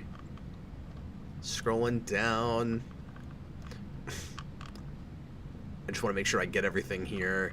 Busted Sim. Let me know, guys, if I missed anything. Any thoughts on the use of a mental health professional as a villain? What might that mean? Society is too much in our own heads? Good question. I actually had been thinking about that and trying to decide what the read on that was, or what maybe the right read on that might be. And I don't know that the movie is necessarily saying anything about therapy in particular with that character, so much as just... that's his in order to control Neo and make him think that he is that the Matrix didn't actually happen. It feels like a device more than anything. Like, it's provocative. It feels like there's maybe something in there, but it also feels like it could just be a device. Yeah, I think it is serving as a device more than anything. But I do think that, I mean, he goes to a psychiatrist who prescribes him blue pills. You know what I mean? Sure, yeah. And so I think it is trying to maybe throw in something about how we think of going to a psychiatrist and going to therapy as like this, it's I mean, therapy is good for people. Like, everybody, I think, needs some kind of communication, some kind of outlet. I'm not dissing on therapy, but I do think there's a commodification because psychiatry is a part of the medical industry. And industry requires you to participate in and this movie is all about industry and remember Reloaded, like, means of control.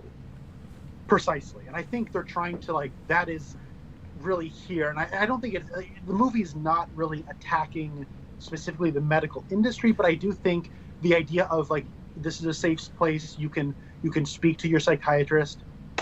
Unless you don't have any health insurance or you don't have the money to do so, then bye.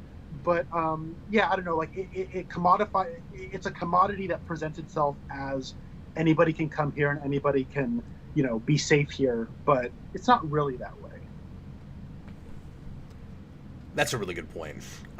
Your brother left another super chat, and he says, at one point, this is Spencer again, thanks man, at one point I thought they would go in the direction that the real world was a matrix of its own, a matrixception, if you will. Again, that's all I ever wanted, and I couldn't get it with this again either, and yet I think simpler was, as far as the reality of it all goes, Connor, was probably smarter here, considering how kind of admittedly all over the place and confusing some of these great ideas are anyway. Like, if we had done that here, my whole brain would have just simply exploded, and I might have even written it off as like just a bunch of fun but nonsensical things that happened. And I can't straight up say nonsensical here. I'm getting enough of it that it's making me think and noodle like the original Matrix did, which is really all I want. So I really appreciate that. Maybe this was not the place to do that, as much as I always wanted that. Yeah, and I mean, you do get a little bit of it off the top, but maybe in reverse, right? You wanted the real. But as far as the real world being a Matrix, yeah, we get the Matrix within the Matrix this way, not that way. But it's interesting because I know that I've heard you talk about that for years, and is that like a popular thing? Because I don't know. I really don't listen to a whole lot of people talk about the Matrix. But maybe I don't know if, because what strikes me about the Wachowskis is if a lot of people want them to do one thing, they're just not going to do it. Yeah. That's the way they are. So I don't know if the Matrix within if the real world is in itself a Matrix, if that was a popular thing people wanted. I think. Maybe it could have been. Let me tell you why that couldn't have influenced them, because Reloaded and Resurrections, if memory serves, come out 6 months apart from each other. Like, they made those back to back. Yeah. Okay.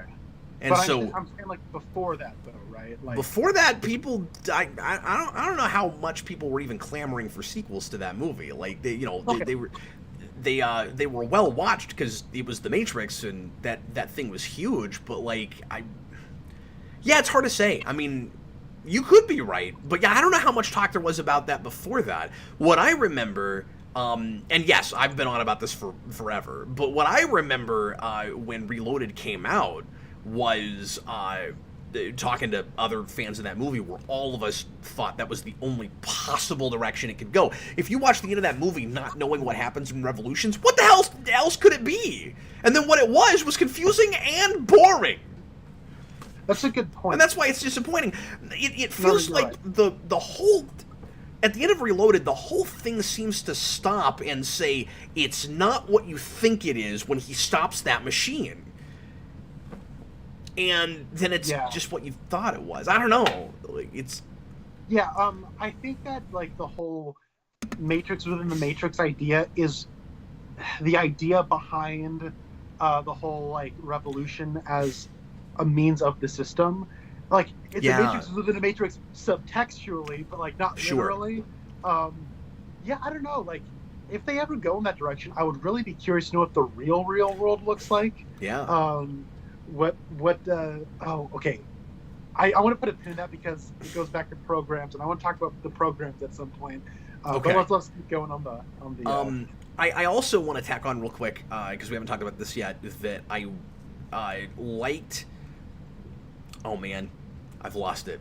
So we were talking about... Sorry, we're talking about so many different things all over the place right now. Oh no, that's fine. We've been talking for a while too. Yeah, we're an hour and a half in, and I feel like we still haven't hit everything I want to hit.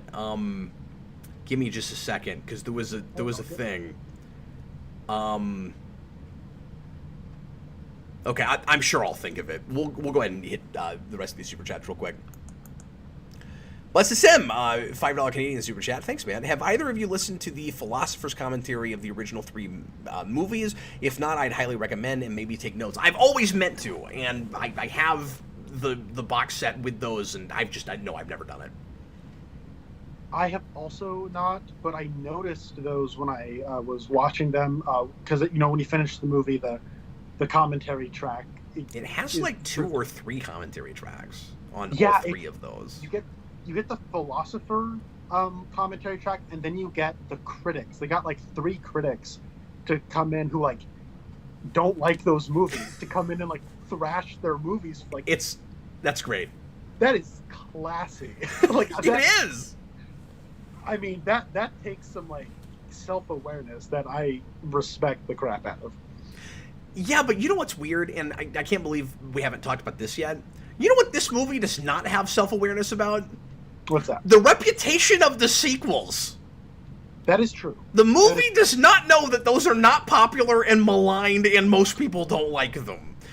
Because, and honestly, my wife and I have talked about this. I think she's right when she says, how would you even incorporate that? But we talk about the trilogy like it's Star Wars. With the video game trilogy, where it's like Thomas Anderson never wanted to make a 4th one. The trilogy stands as a piece. That's not what The Matrix is. It's the antithesis of Star Wars. Like, The Matrix was a piece, and then they made kind of obligatory sequels. And yeah, the Wachowskis had a lot of fun with them and kind of intentionally went against the grain in certain ways, but they were made for money reasons. Very clearly. Yeah, and from what I understand, there's an obnoxious guy in this movie who's really pushing bullet time. Yeah, Wah! yeah. Apparently, that is just Lana Wachowski making fun of the producer Joel Silver, who apparently is the one to push the Wachowskis to make the sequels and the video game and franchise. Apparently that was Joel Silver, and this is just them making fun of him. Was that an intentional Keaton? That wasn't bad. Yeah, good job. Oh. No, see, I want to know who else got that reference. That was the Founder he was doing. Well done. It was, yeah. Ever since I've seen the Founder, the trailer for the Founder, when he's like franchise, I've been quoting that ever since then because it's a perfect. In this current, don't you love that Hollywood montage? Landscape, it's perfect, right? Like, don't you love the way that montage is edited? Like between yes. the different states where he's pitching it to all these different. So good. I love the part in that movie where like he like grabs like the chicken wing and he goes to the guy on the golf course and is like throwing it at him, or is it like the burger with all the stuff on it doesn't need. Yeah, he's pissed off about lettuce. That's what it is. Yeah. Yeah, he hits him in the chest with it. And he goes lettuce. Anyway, now we're just talking about the Founder. That's true. Spencer, once again, having the stakes being to wake Trinity up really made me wonder how she initially became aware of the Matrix before the events of the first film. It was, all we know is that Morpheus found her, if memory serves. I think in the first movie she mentions that Morpheus found her and rescued her, but that's all we know. Yeah, I wonder what kind of life she was living. Was she hanging out in the club the way Neo was? Because that's one of the things that like really struck me. Because we talked a little earlier about like kind of the trans narrative in that first movie or in the movie.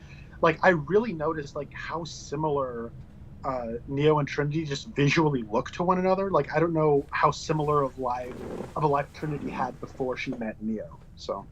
Well, and there's always that, kind of fun, mind-bendy question of, this is, of course, one of the big ideas in The Matrix, whether you actually have choice or if you're just programmed like a machine to do all the things that you do, even if it feels like you have choice. So the Trinity and even the Neo, like before they realize they're in the Matrix and they kind of find themselves, like how similar of characters are they before and after? Like the Trinity before she's in the Matrix, did she ride motorcycles, or is the new Trinity riding and working on motorcycles because that's what she did in the Matrix? Ooh. And things like that. Maybe the original Trinity really like jumping off buildings in slow motion.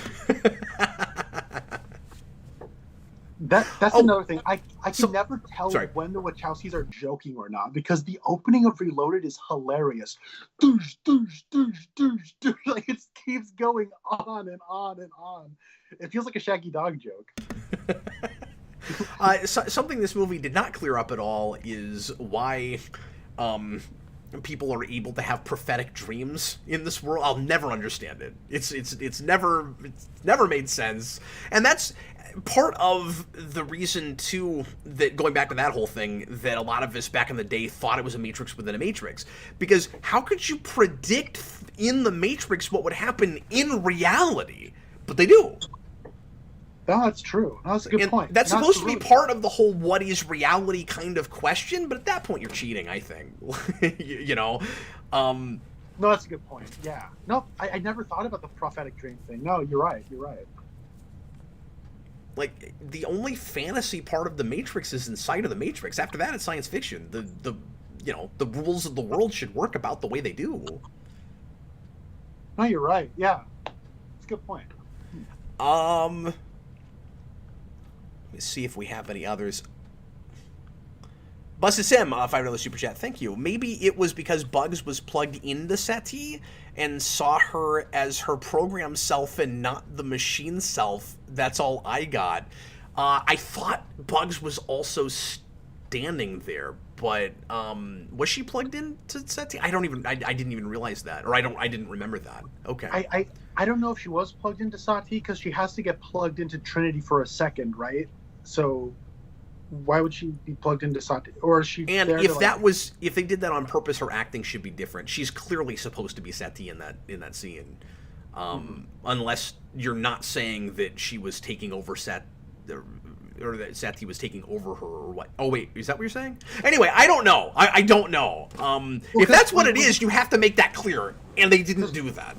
Bugs takes over Trinity, and like they do that thing where it keeps switching between like Carrie Ann Moss and Jessica Henwick doing the fighting moves to let you know that you're right. Now, like while they're passing off Trinity to Sati, like Jessica Henwick is Bugs is taking over for a second. Like they let you know that, right? And so wouldn't they do the same with Sati and anyone else? Yeah. I don't know. Maybe. No. I mean, you're right. You have to communicate that in some way. Oh, by the way, that reminds me. At the beginning, you said that you don't care for the quick cuts of old Matrix movies to like remind the audience and stuff. That often bugs me. I was more okay with it in this. And again, like, maybe it was supposed to be part of the satire. There's so much stuff that you can dismiss or wave or hand wave because of that. But I'm not going to make that argument with this. Because we never linger on them, and because it's almost always with Neo, maybe it is always with Neo, it's a narrative device before it's hand-holding with the audience, and so I don't mind it as much, because it's him flashing the memories. It's always like, oh, that guy is Agent Smith, not just this other Smith guy, and things like that, and so I don't think I mind it as much. I don't feel like it's there to remind the audience of anything so much as it's supposed to be us getting in Neo's head in those moments. And he has, like, real responses to some of them. That's a good point, yeah. And, like, there's that point where he goes into that room with, like, the red pill, blue pill scene being projected onto the wall. And you don't get flashes there because, like, it's showing you in the same frame that... Yeah. I don't know. It's just, like... I didn't like it in Dark Knight Rises. I really didn't like it in. No, I hate it in Rises. I really don't like it in Rise of Skywalker, and and you're right. Like narratively, I understand I get the intention of using it. I think it was a little too handholdy, even if it wasn't trying to be played that way. It still kind of felt that way to me. Yeah, that's fair. I guess I was just surprised that I didn't have that, because I always resist that. Still, I'm impressed that it didn't, like, even though they're showing me that old footage, this feels so different than that old footage, and yeah, I don't know, that's kind of cool.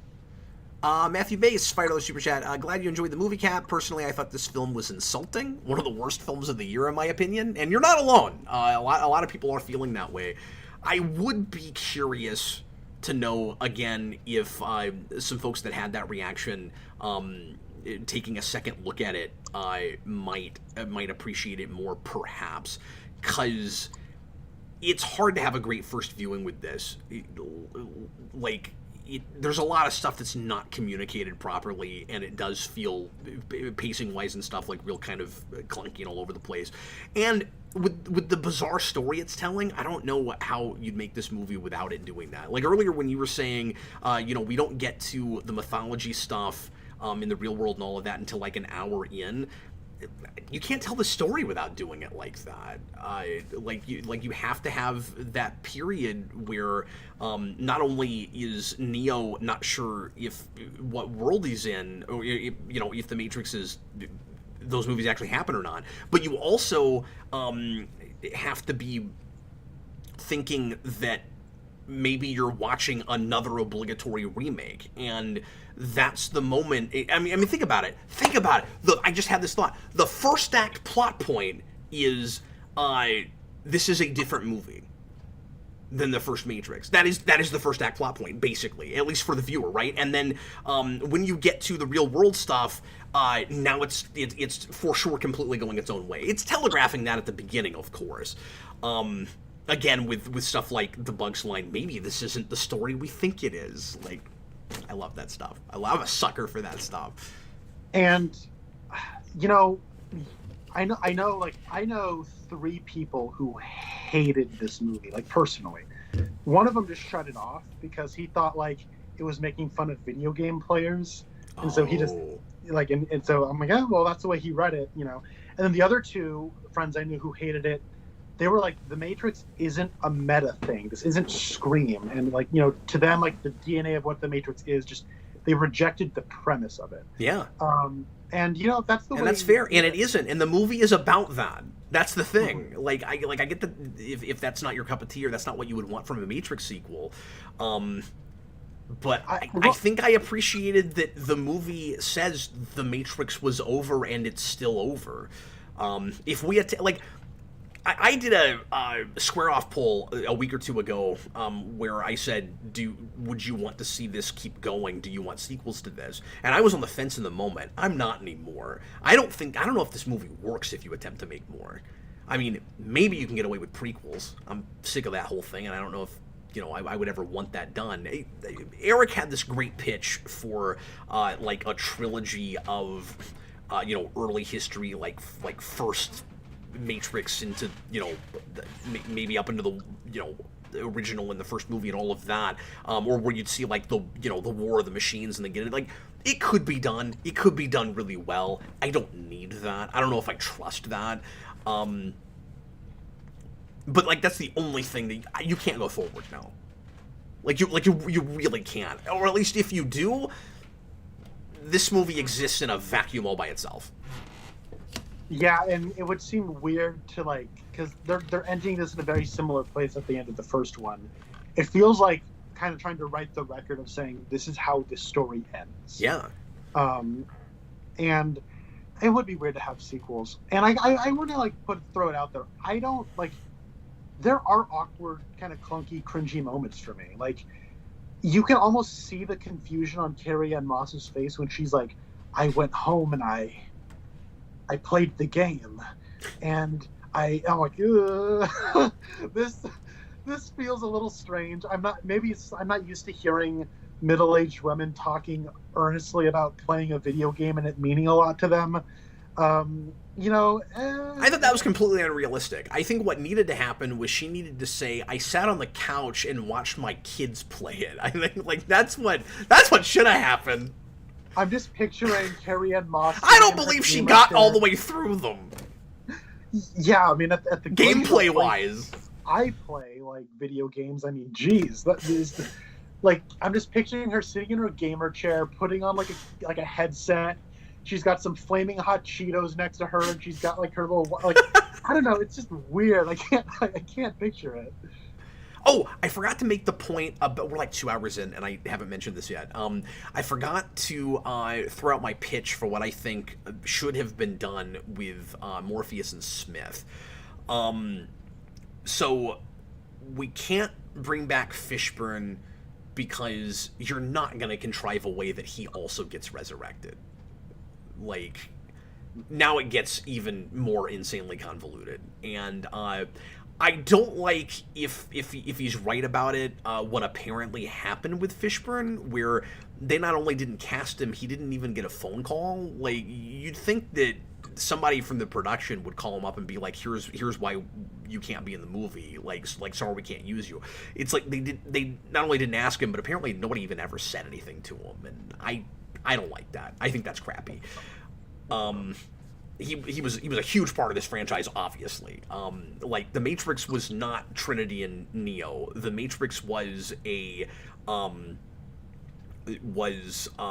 triad, just like TOS with Kirk, Spock, and McCoy. Like, Morpheus is your McCoy. You have to have that.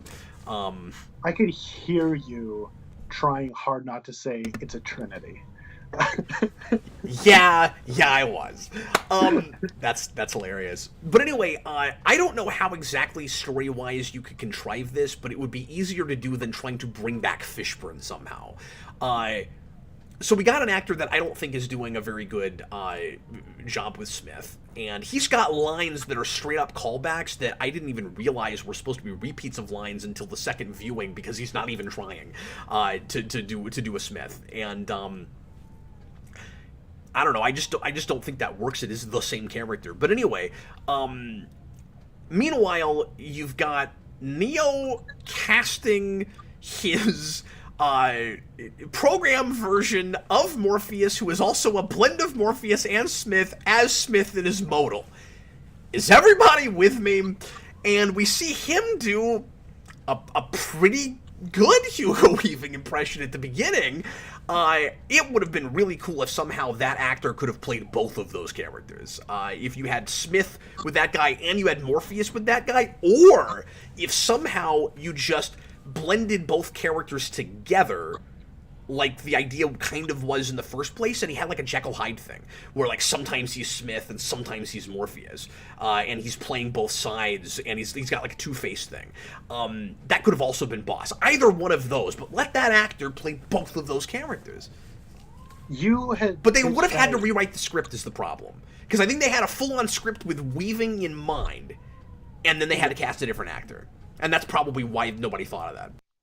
Yeah, that is something that needs to be in there from the ground up. But you pitching that idea to me was like, that's great. I mean, I think they could have done it too, because I think Yahya Abdul-Mateen II is a talented enough actor to, like, you know, have fun, and like maybe when he's Morpheus, he is being a little more silly, and when he is, you know, doing more of a Hugo Weaving thing with the Smith stuff. I guess I'm just kind of confused how. Okay, how does Smith get programmed into the modem? How does that happen? I can understand you like programming a version of Morpheus because like you made that character, but Smith is also an actual program in the real Matrix that you are inside of right now. Like, did you like enter a social security number into it? Like, how did you do that? So, I don't think it was literally Smith code. I think the idea was supposed to be that... I think that was the experiment that Neo is talking about with the modal, maybe. Okay. I'm not totally sure. But I think the idea was supposed to be that the personalities of those two characters came together to make the Morpheus program. Okay, cool. So here's the thing. I think what Reloaded raises with the programs is awesome, because humans created machines. Machines create and then machines took over them, and they created a matrix, and then the machines created like programs to facilitate the matrix, and now the programs are starting to turn on the machines or take over what the machines had created. It's cool because like programs are to the machines what the machines were to the humans. Yeah. It's like a really cool thing. And then all Revolutions does with that is basically Neo going, you got a program problem. Let me help you out. I'll be your exterminator. And then, hey, truce, right? I'm like, what? No. That's the thing is, that movie oversimplifies everything to the nines, and so that was the thing that half an hour ago I meant to bring up that I was trying to remember. I really like the idea that the machines, that there are some machines that work with humans now.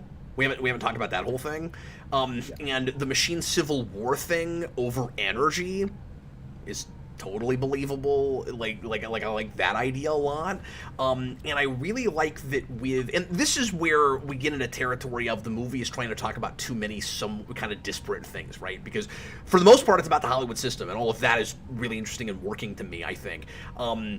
You have, and maybe this is not intentional, but it watched that way to me, you also have this little bit about political division in the country and in the world. And I think with the machines, where it's like we're so divided now that we think the answer is to like shut down or obliterate the other side, when the answer is to find common ground and figure out a way to all live together, because that's what you have with the machines. Like we have this whole speech with Niobe where she's like, I was too like, singularly minded, and we talk a lot about like binary in this movie and why thinking in binary is bad. And she's like, I thought the only answer was to completely destroy the machines, but the situation was more complex than that. The problem wasn't the machines, it was ideas, and we found machines that we could coexist with. And I don't know how you don't read divided country into that whole thing. Yeah, no, absolutely. And then there's also like some kind of civil war happening currently within the thing between different factions of humans and machines and other factions of humans and machines. It is the same function of, war between differing ideologies, just because like the metal and skin might be the same, or now that they might be like kind of integrated, it's and we don't do enough with any of that, and that's some of the stuff that makes it feel like until you get to the end, maybe they are attempting to set up a franchise of sequels, because like how do you just drop that and then not do anything with it? Yeah, and I'm a little surprised we didn't do more with like cyborgs and like transhumanist concepts. I feel like that would probably be another logical step. That's great point. Yeah. But I mean, that would just be another like 5 ideas stacked on top of what's already here in the real world stuff. And it's weird because it's like a lot of these ideas in the real world is cool and all, but man, I always feel so underpopulated. Yeah. And I mean, the old age makeup on Jada Pinkett Smith is incredible. She looks like an elderly woman, but I've never really been a big fan of her as an actress. I don't like that we gave her all the exposition, and like there's like a drama with her and Bugs and like different, like I don't know, it all gets so like bogged down in that for a while. And like even though I like a lot of the ideas, the way they visually represent like a cute robot bird that felt kind of odd to me.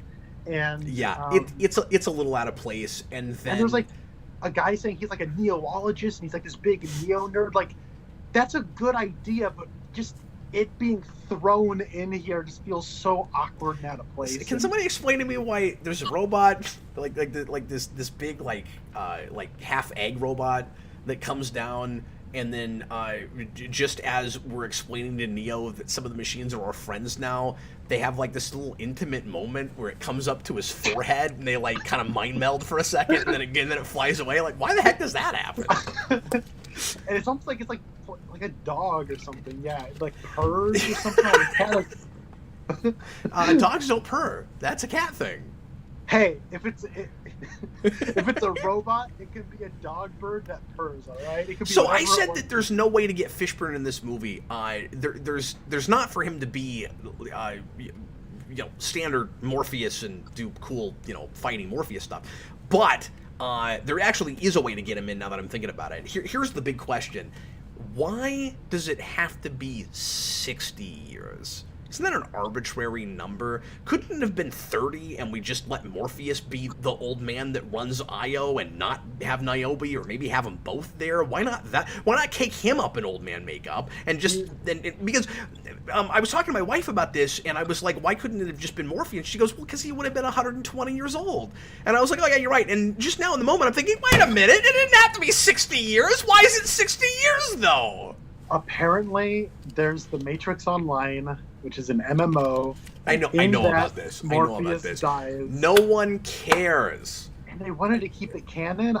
I don't know why. I know, it's weird. I actually know why they wanted to leave it canon, sort of, but retroactively, like, just ignore it. Because, like, nobody knows about any of that, except for, the 5 guys on the internet that went, well, here's why Morpheus can't be in this movie. And again, you could resurrect him the same way we're resurrecting Trinity and Neo, because, I mean, they were also dead, but why in the world would the machines do that? And I would not buy the idea that it's a triangle. They have to triangulate the 3 characters in order to get as much energy as they can get out of Trinity and Neo. But that would be dumb. Triangled. But apparently, the Matrix Online was sort of the Wachowskis coming up with a compromise for not making more movies, where they said, we'll allow for this video game and we'll let the fans continue the story forward, and we're out, and that's it. And they thought that it would last a long time, and it didn't. And then Warner's kept trying to get them to make movies forever, and so I imagine that's a lot of why they wanted they were considering that stuff canonical, because in their minds it was supposed to be the fans taking they gave the franchise to the fans.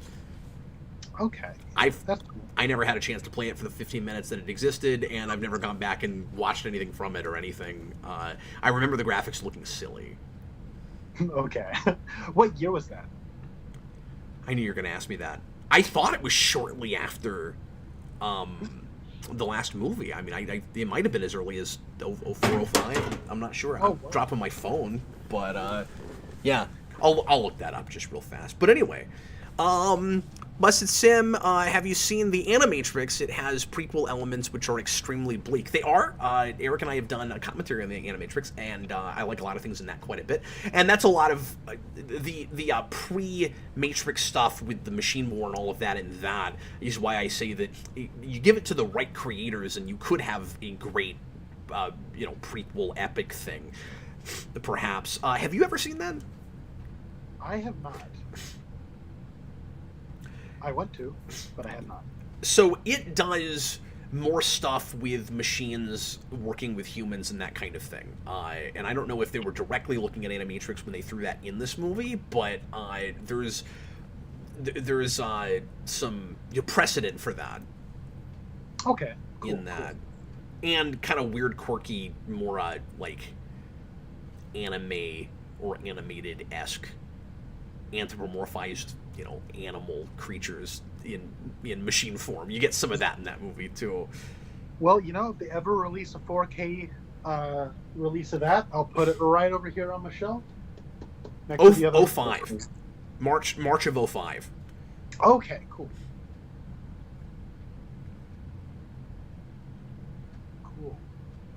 I was going to make the joke that it was then discontinued in April, but it actually lasted all the way until 09, which I didn't realize it went that long. Whoa. Yeah. Oh, I could have just read John Kelling's... John Kelling says that The Matrix Online was 2005. He does, yeah. Thanks for that. He just left a comment and told me a thing that I had to look up. Okay. Last call for questions and comments about this movie. We are past 2 hours, and Connor probably has to go to bed someday, and so do I. So, Connor, what else have we not? I know we're gonna stop talking, and I'm gonna go, crap, there's like this whole thing I wanted to deal with that I haven't dealt with yet, but I'm starting to get kind of loopy because I've been up a long time, and we've been talking for a while. Yeah, wearing these shades is like making my face hot. I feel like You don't have to commit to the bit for 2 straight hours. You could always take them off, man. dude, I've We've made seen it it. this far. I gotta stick with it, right? It's one of those things where I enjoy this movie, and I feel like I'm not communicating like there was like a stretch of this movie where I was kind of getting a little annoyed with it and a little irritated with it.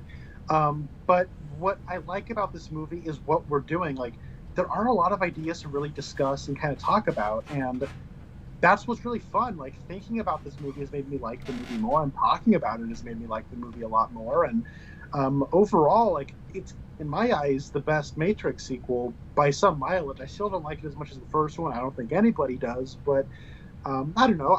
I'm glad I was able to like talk with you about it.